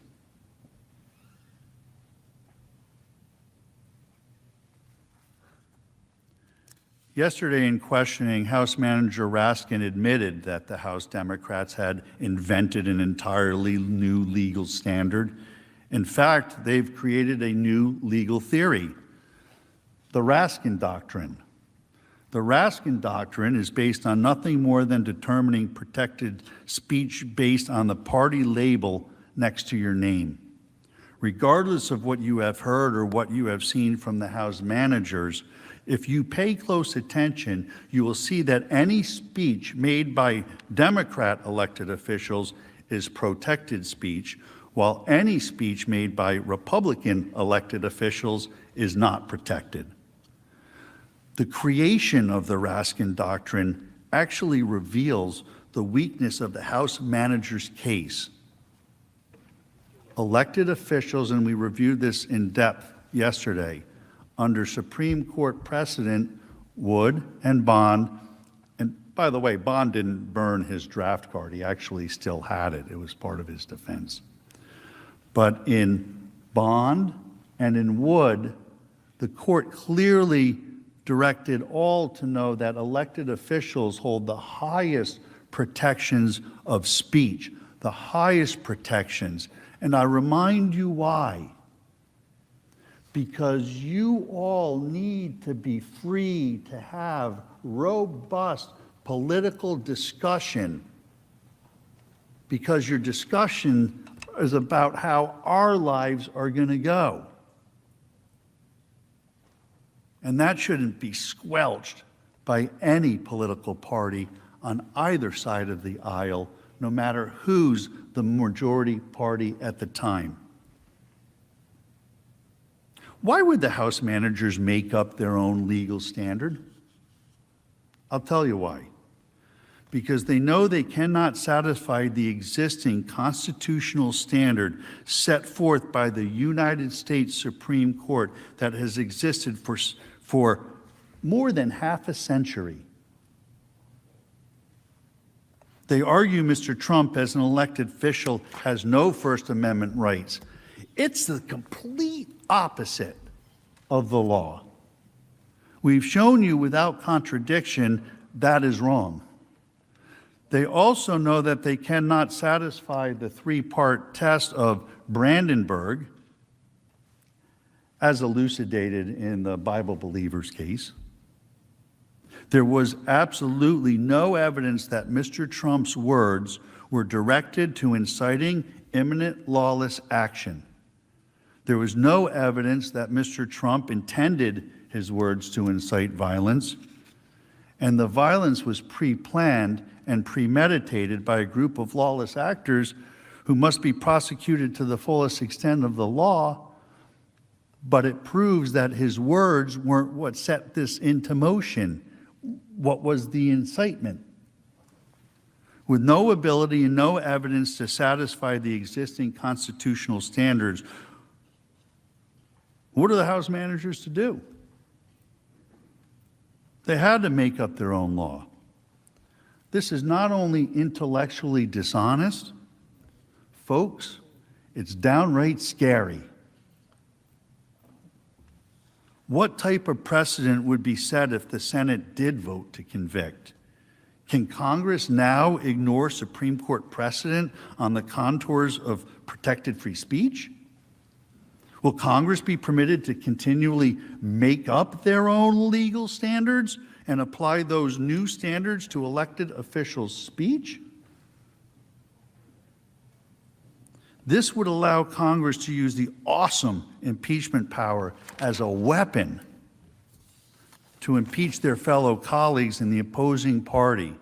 This is not a precedent that this Senate can set here today.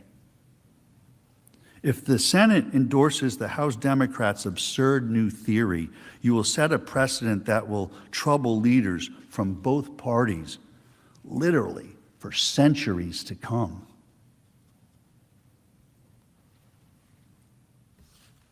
But that will not be the only disgraceful precedent to come from this case. This has been perhaps the most unfair and flagrantly unconstitutional proceeding in the history of the United States Senate. For the first time in history, Congress has asserted the right to try and punish a former president who is a private citizen. Nowhere in the Constitution is the power enumerated or implied. Congress has no authority, no right, and no business holding a trial of citizen Trump, let alone a trial to deprive him of fundamental civil rights.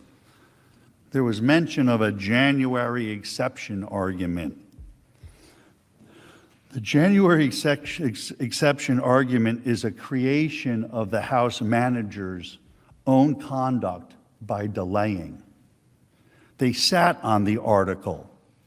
They could have tried the president while he was still in office if they really believed he was an imminent threat. They didn't. The January exception is a red herring. It's nonsense. because federal, state, and local authorities can investigate. Their January exception always expires on January 20th.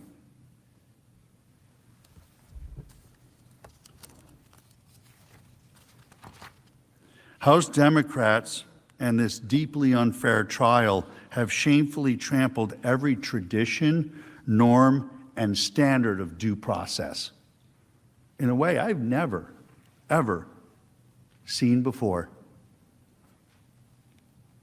Mr. Trump was given no right to review the so-called evidence against him at trial.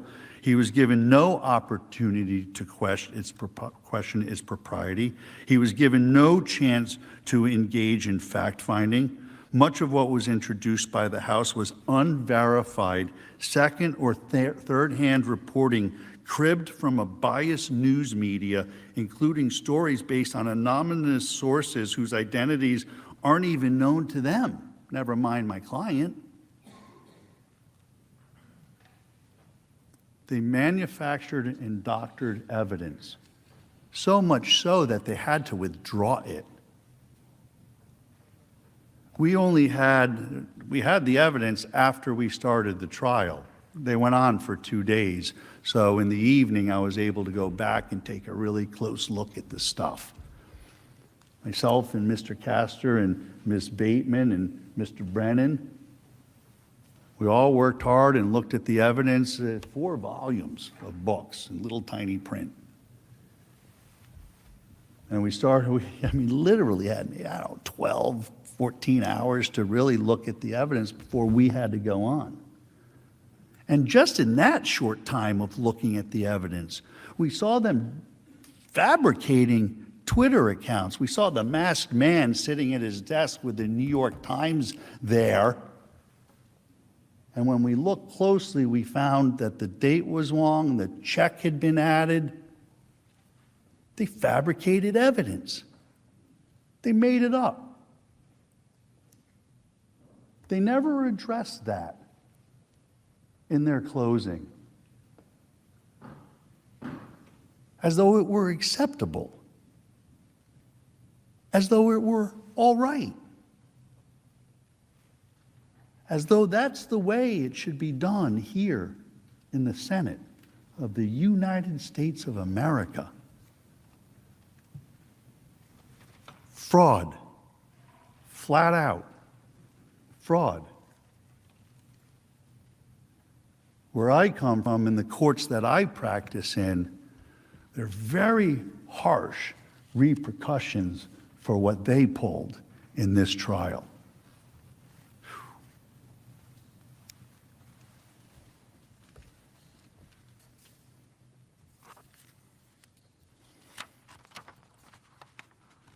As we have shown, the House managers were caught creating false representations of tweets,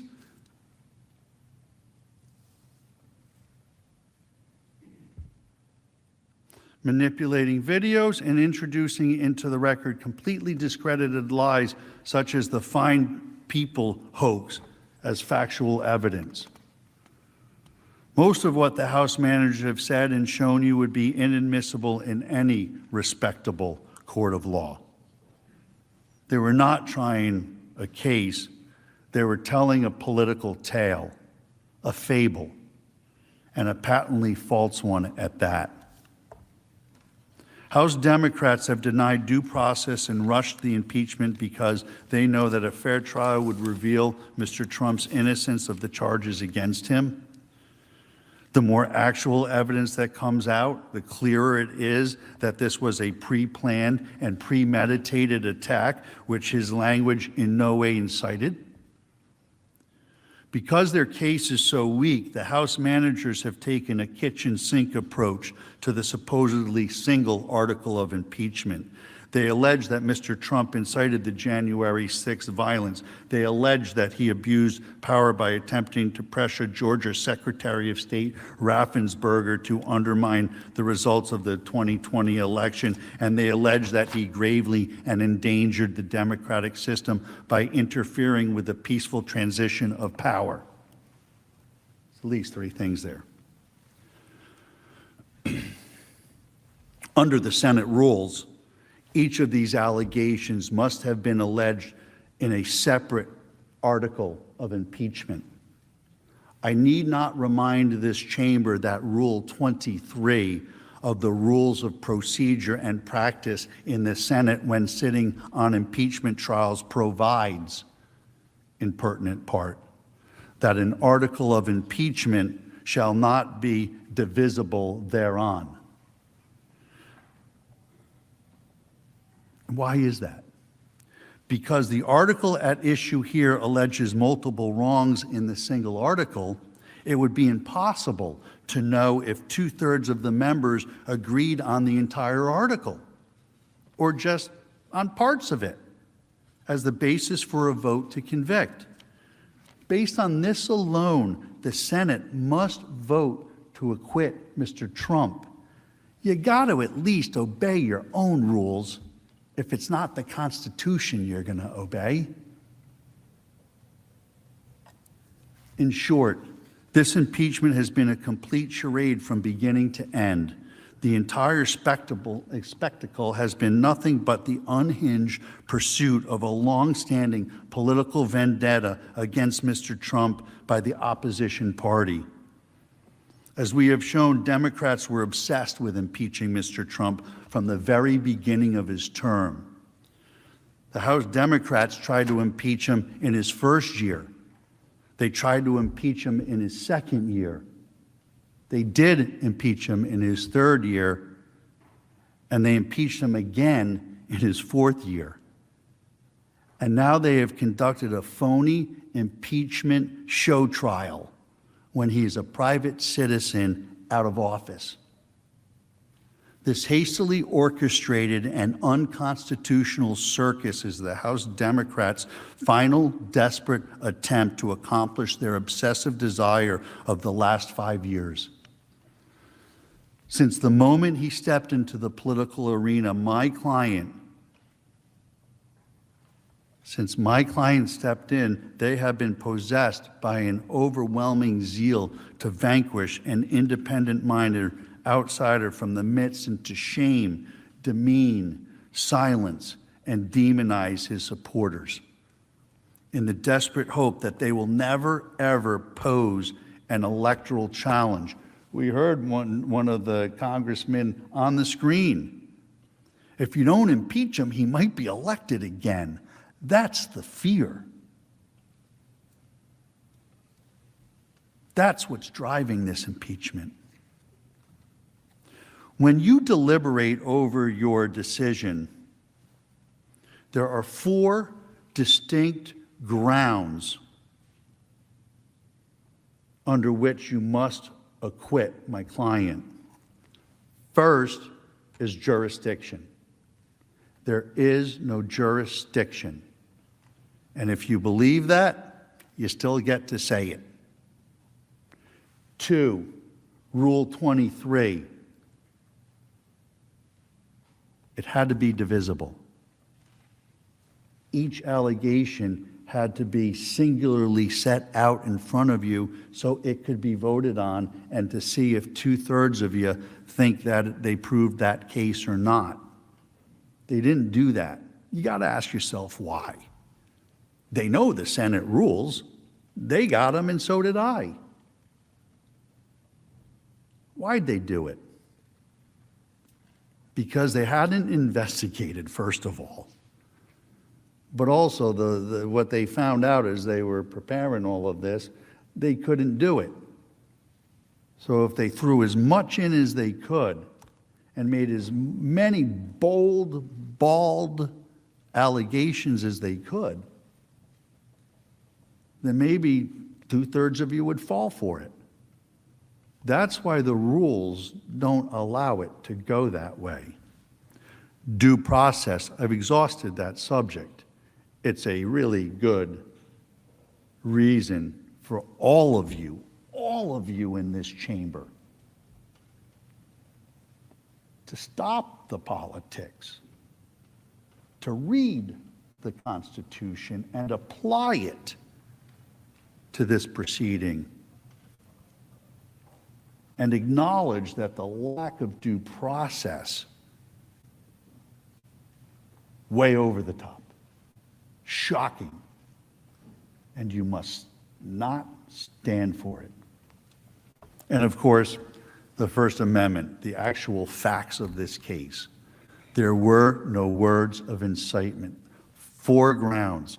Nobody gets to tell you which ground to pick, and nobody gets to tell you how many grounds to consider. Senators, do not let House Democrats take this manacle crusade any further. The Senate does not have to go down this dark path of enmity and division. You do not have to indulge the impeachment lust, the dishonesty, and the hypocrisy. It is time to bring this unconstitutional political theater to an end. It is time to allow our nation to move forward. It is time to address the real business pressing this nation: the pandemic, our economy, racial inequality, economic and social inequality. These are the things that you need to be thinking and working on for all of us in America. All of us. With your vote, you can defend the Constitution. You can protect due process, and you can allow America's healing to begin. I urge the Senate to acquit and vindicate the Constitution of this great republic. Thank you. Who yields time?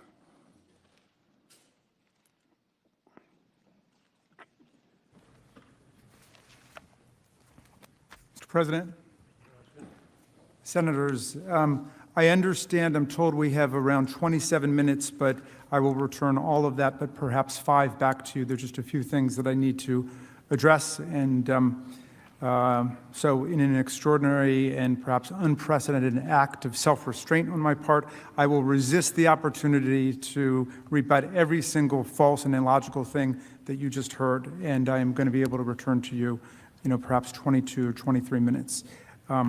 Few points. One, we have definitely made some progress in the last few days, because a few days ago, the president's team, although I think it was perhaps a member who has since left the team, lectured us that this was not an insurrection and said that the impeachment managers were outrageous in using the word insurrection. Today, counsel in his closing statement said it was a violent insurrection, and he denounced it.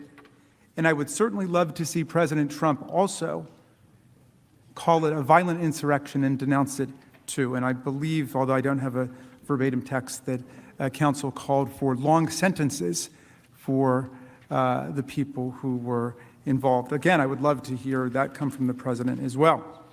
The distinguished counsel complains that there's no precedent with the developed body of law that the Senate has for impeaching and convicting a president who incites violent insurrection against the Congress and the government of the United States. Well, I suppose that's true because it never occurred to any other president of the United States, from George Washington to John Adams to Thomas Jefferson to James Madison to James Monroe to Abraham Lincoln to Ronald Reagan to George W. Bush to Barack Obama, to incite a violent insurrection against the Union. You're right, we've got no precedent for that. And so they think that that somehow is a mark in their favor. That's a score for them, that this Senate has to be the first one to define incitement of violent insurrection against the Union. And so the gentleman puts it on me. He says, inciting a president for committing incitement to violent insurrection against the Union is the new Raskin doctrine. We've tried to convince him that there are well-known principles and elements of incitement which we have talked to you about ad nauseum, and that this is an intrinsically, inherently fact-based judgment. But if that is the Raskin doctrine, that a president of the United States cannot incite violent insurrection against the Union and the Congress, then I embrace it, and I take it as an honor. Most law professors never even get a doctrine named after them. So I will accept that.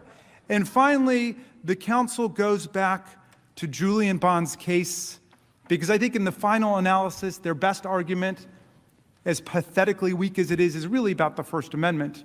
But remember, they keep talking about stifling President Trump's speech. Someone tell me when his speech has ever been stifled. He says exactly what he wants, whenever he wants. If and when you convict him for incitement of insurrection, he will continue to say whatever he wants on that day. Remember, they referred yesterday to interference with his liberty, which I found absolutely bizarre, because everybody knows that he will not spend 1 minute in prison or jail from conviction on these charges. It is a civil remedy to protect all of us, to protect the entire country, our children, our Constitution, our future. That's what impeachment, trial, conviction are all about. Julian Bond. See, I knew Julian Bond, so forgive me. Most people say, don't even respond to this stuff. I got to respond to this, okay? Julian Bond was a civil rights activist who decided to go into politics, like the people in this room, like all of us who are in politics. And they tried to keep him out. He was a member of SNCC, the Student Nonviolent Coordinating Committee, which really launched the voting rights movement in America. It's a great story that Bob Moses tells in his book called Radical Equations about, he was a graduate student in mathematics at Harvard, and he went down to Mississippi. You know why? Because he saw a picture in the New York Times of black civil rights protesters, college students, I think in North Carolina, AT&T, and he saw a picture of them on the cover of the New York Times, and they were sitting in at a lunch counter, and he looked at the picture and he said, they looked the way that I felt. They looked the way that I felt. And he said he had to go down south to Mississippi. And they launched the voting rights movement. That's where the phrase one person, one vote comes from. It was not invented by the Supreme Court. They would go door to door to try to register people to vote. But anyway, Julian Bond was part of that movement. The Student Nonviolent Coordinating Committee, nonviolence. It was the end and it was the means, nonviolence. And he ran for the state legislature in Georgia, a path other civil rights activists followed, like our great, late, beloved colleague, John Lewis, who's in our hearts today. And when he got elected, they wanted to try to keep him from being sworn into the Georgia legislature. And so they said, the Student Nonviolent Coordinating Committee is taking a position against the Vietnam War. You're a member of SNCC. We're not going to admit you because you took a position against the Vietnam War. And the Supreme Court, in its wisdom, said you cannot prevent someone from swearing an oath to become a member of a legislative body because of a position that they took or a group they were a part of took before they got sworn in. That's the exact opposite of Donald Trump. He got elected to office. He swore an oath to the Constitution to preserve, protect, and defend the Constitution. He served as president for 4 years, right up until the end, when he wanted to exercise his rights under the imaginary January exception, and he incited a violent mob and insurrection to come up here, and we all know what happened. He is being impeached and convicted for violating his oath of office that he took. He's not being prevented from taking his oath in the first place. The First Amendment's on our side. He tried to overturn the will of the people, the voice of the people. He lost that election by more than 7 million votes. Some people don't want to admit it. Counsel for the president could not bring themselves to admit that the election's over. In answer to the question from the distinguished gentleman from Vermont, he refused to answer that. He said it was irrelevant, despite all of the evidence you've heard about the big lie and how that set the stage for his incitement of the insurrectionary violence against us. First Amendment is on our side. We are defending the Bill of Rights. We are defending the constitutional structure. We are defending the separation of powers. We're defending the U.S. Senate and the U.S. House against a president who acted no better than a marauder and a member of that mob by inciting those people to come here. And in many ways, he was worse. He named the date, he named the time, and he brought them here, and now he must pay the price. Thank you, Mr. President. Thank you, Mr. Raskin. Mr. President. The majority leader is recognized. Mr. President, the Senate is now ready to vote on the article of impeachment. And after that is done, we will adjourn the court of impeachment. The clerk will read the article of impeachment.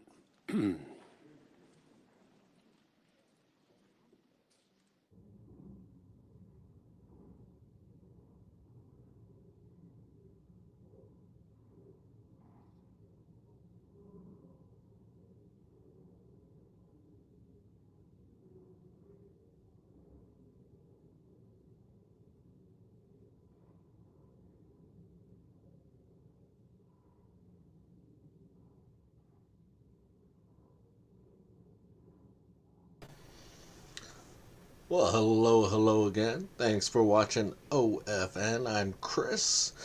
Relaxing Saturday today. It looks like they are going to have a vote, and it's going to be over. I'll let them go. Senate will be in order. The Constitution provides that the House of Representatives shall have the sole power of impeachment, and that the President shall be removed from office on impeachment for and conviction of treason, bribery, or other high crimes and misdemeanors.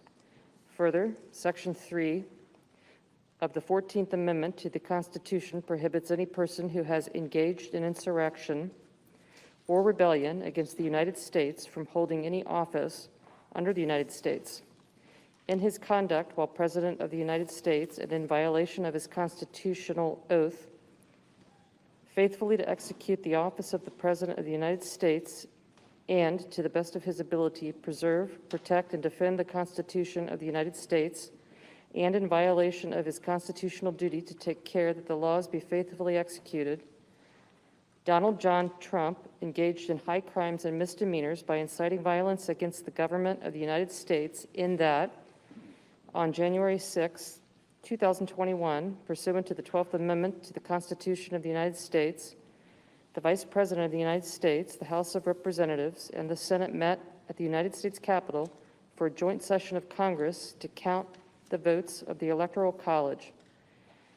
In the months preceding the joint session, President Trump repeatedly issued false statements asserting that the presidential election results were the product of widespread fraud and should not be accepted by the American people or certified by state or federal officials.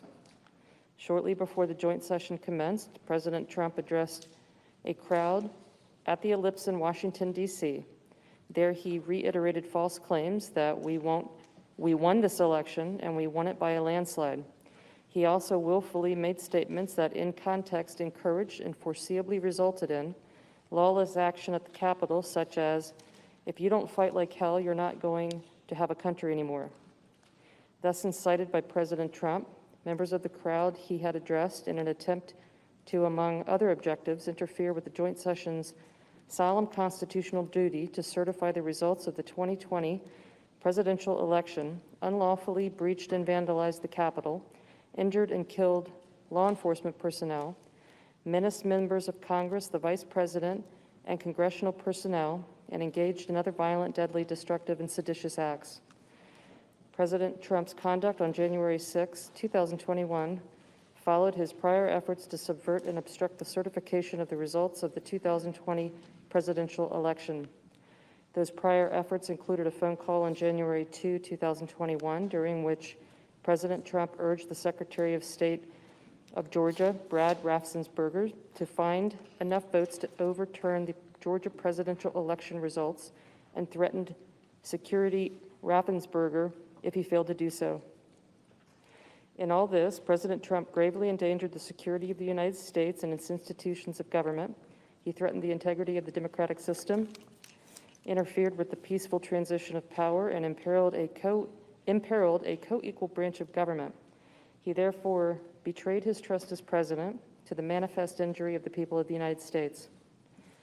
Wherefore, Donald John Trump, by such conduct, has demonstrated that he will remain a threat to national security, democracy, and the Constitution if allowed to remain in office, and has acted in a manner grossly incompatible with self-government and the rule of law. Donald John Trump thus warrants impeachment and trial, removal from office, and disqualification to hold and enjoy any office of honor, trust, or profit under the United States, and demand that you, the said Donald John Trump, should be put to answer the accusations as set forth in this article, and that such proceedings, examinations, trials, and judgments might be thereupon had as are agreeable to law and justice. Each senator, when his or her name is called, will stand in his or her place, and they'll vote guilty or not guilty as required by Rule 23 of the Senate Rules of Impeachment. Article 1, Section 3, Clause 6 of the Constitution, regarding the vote required for conviction on impeachment, provides that, quote, no person shall be convicted without the concurrence of 2/3 of the members present, close quote. The question is on the article of impeachment. Senators, how say you? Is the respondent Donald John Trump guilty or not guilty? A roll call vote is required, and the clerk will call the roll. What that means is he needs Ms. Baldwin. 2/3 vote Ms. Baldwin. to be convicted. Guilty. So that would be 67 votes. Mr. Barrasso, not guilty. Mr. Bennett. Mr. Bennett, guilty. Mrs. Blackburn. Mrs. Blackburn, not guilty. Mr. Blumenthal. Mr. Blumenthal, guilty. Mr. Blunt. Mr. Blunt, not guilty. Mr. Booker. Mr. Booker, guilty. Mr. Bozeman. Mr. Bozeman, not guilty. Mr. Braun. Mr. Braun, not guilty. Mr. Brown. Mr. Brown, guilty. Mr. Burr. Mr. Burr, guilty. Ms. Cantwell. Ms. Cantwell, guilty. Mrs. Capito. Mrs. Capito, not guilty. Mr. Cardin. Mr. Cardin, guilty. Mr. Carper. Mr. Carper, guilty. Mr. Casey. Mr. Casey, guilty. Mr. Cassidy. Mr. Cassidy, guilty. Ms. Collins. Ms. Collins, guilty. Mr. Coons. Mr. Coons, guilty. Mr. Cornyn. Mr. Cornyn, not guilty. Ms. Cortez Masto. Ms. Cortez Masto, guilty. Mr. Cotton. Mr. Cotton, not guilty. Mr. Kramer. Mr. Kramer, not guilty. Mr. Crapo. Mr. Crapo, not guilty. Mr. Cruz. Mr. Cruz, not guilty. Mr. Daines. Mr. Daines, not guilty. Ms. Duckworth. Ms. Duckworth, guilty. Mr. Durbin. Mr. Durbin, guilty. Ms. Ernst. Ms. Ernst, not guilty. Mrs. Feinstein. Mrs. Feinstein, guilty. Mrs. Fisher. Mrs. Fisher, not guilty. Mrs. Gillibrand. Mrs. Gillibrand, Guilty. Mr. Graham. Mr. Graham, not guilty. Mr. Grassley. Not guilty. Mr. Grassley, not guilty. Mr. Haggerty. Not guilty. Mr. Haggerty, not guilty. Ms. Hassan. Ms. Hassan, guilty. Mr. Hawley. Mr. Hawley, not guilty. Mr. Heinrich. Mr. Heinrich, guilty. Mr. Hickenlooper. Mr. Hickenlooper, guilty. Ms. Hirono. Ms. Hirono, guilty. Mr. Hoven. Mr. Hoven, not guilty. Mrs. Hyde-Smith. Mrs. Hyde-Smith, not guilty. Mr. Inhofe. Mr. Inhofe, not guilty. Mr. Johnson. Mr. Johnson, not guilty. Mr. Kane. Mr. Kane, guilty. Mr. Kelly. Mr. Kelly, guilty. Mr. Kennedy. Mr. Kennedy, not guilty. Mr. King. Mr. King, guilty. Ms. Klobuchar. Ms. Klobuchar, guilty. Mr. Langford. Mr. Langford, not guilty. Mr. Leahy. Guilty. Mr. Leahy, guilty. Mr. Lee.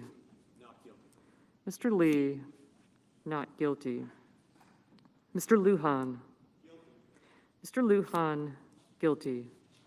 Ms. Lummis. Ms. Lummis, not guilty. Mr. Manchin. Mr. Manchin, guilty. Mr. Markey. Mr. Markey, guilty. Mr. Marshall. Mr. Marshall, not guilty. Mr. McConnell. Mr. McConnell, not guilty. Mr. Menendez. Mr. Menendez, guilty. Mr. Merkley. Mr. Merkley, guilty. Mr. Moran. Mr. Moran, not guilty. Ms. Murkowski. Ms. Murkowski, guilty. Mr. Murphy. Mr. Murphy, guilty. Mrs. Murray. Mrs. Murray, guilty. Mr. Ossoff. Mr. Ossoff, guilty. Mr. Padilla. Mr. Padilla, guilty. Mr. Paul. Not guilty. Mr. Paul, not guilty. Mr. Peters. Mr. Peters, guilty. Mr. Portman. Mr. Portman, not guilty. Mr. Reed. Mr. Reed, guilty. Mr. Risch. Mr. Risch, not guilty. Mr. Romney. Mr. Romney, guilty. Ms. Rosen. Ms. Rosen, guilty. Mr. Rounds. Mr. Rounds, not guilty. Mr. Rubio. Mr. Rubio, not guilty. Mr. Sanders. Mr. Sanders, guilty. Mr. Sass. Mr. Sass, guilty. Mr. Schatz. Mr. Schatz, guilty. Mr. Schumer. Mr. Schumer, guilty. Mr. Scott of Florida. Mr. Scott of Florida, not guilty. Mr. Scott of South Carolina. Mr. Scott of South Carolina, not guilty. Mrs. Shaheen. Mrs. Shaheen, guilty. Mr. Shelby. Mr. Shelby, not guilty. Ms. Sinema. Ms. Sinema, guilty. Ms. Smith. Ms. Smith, guilty. Ms. Stabenow. Ms. Stabenow, guilty. Mr. Sullivan. Mr. Sullivan, not guilty. Mr. Tester. Mr. Tester, guilty. Mr. Thune. Mr. Thune, not guilty. Mr. Tillis. Mr. Tillis, not guilty. Mr. Toomey. Mr. Toomey, guilty. Mr. Tuberville. Mr. Tuberville, not guilty. Mr. Van Hollen. Mr. Van Hollen, guilty. Mr. Warner. Mr. Warner, guilty. Mr. Warnock. Mr. Warnock, guilty. Ms. Warren. Ms. Warren, guilty. Mr. Whitehouse. Mr. Whitehouse, guilty. Mr. Wicker. Mr. Wicker, not guilty. Mr. Wyden. Mr. Wyden, guilty. Mr. Young. Mr. Young, not guilty.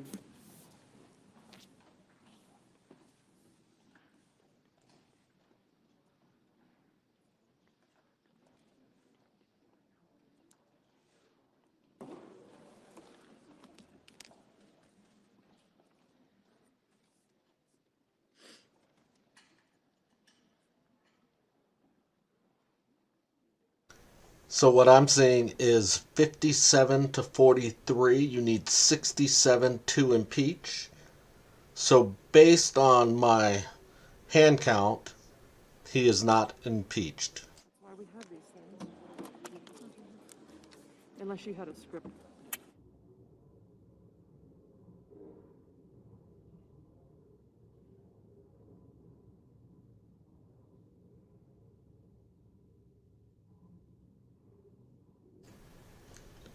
I guess it takes them longer to figure out 100 votes.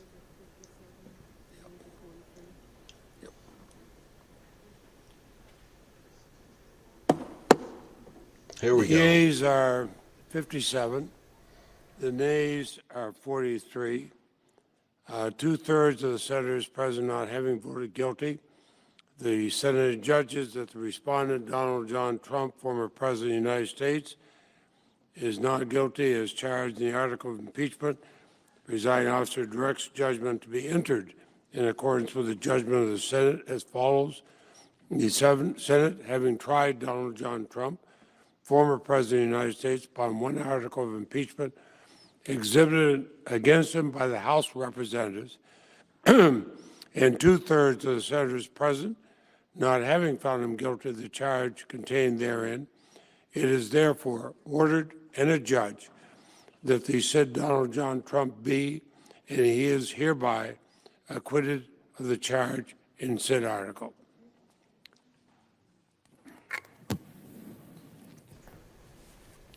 And there you have Mr. it. President. Majority Leader is recognized. Mr. President, I send an order to the desk. And the clerk will report. Ordered that the Secretary be directed to communicate to the Secretary of State as provided by Rule 23 of the Rules of Procedure and Practice in the Senate when sitting on impeachment trials, and also to the House of Representatives, the judgment of the Senate in the case of Donald John Trump, and transmit a certified copy of the judgment to each. Without objection, the order will be entered. Majority Leader. Mr. President, I move that the Senate, sitting as a court of impeachment on the article against Donald John Trump, adjourn sine die. And without objection, the motion is agreed to. The Senate, sitting as a court of impeachment, stands adjourned sine die. And could we have order, please? The presiding officer, the acting sergeant at arms will escort the House managers out of the Senate chamber. And in order.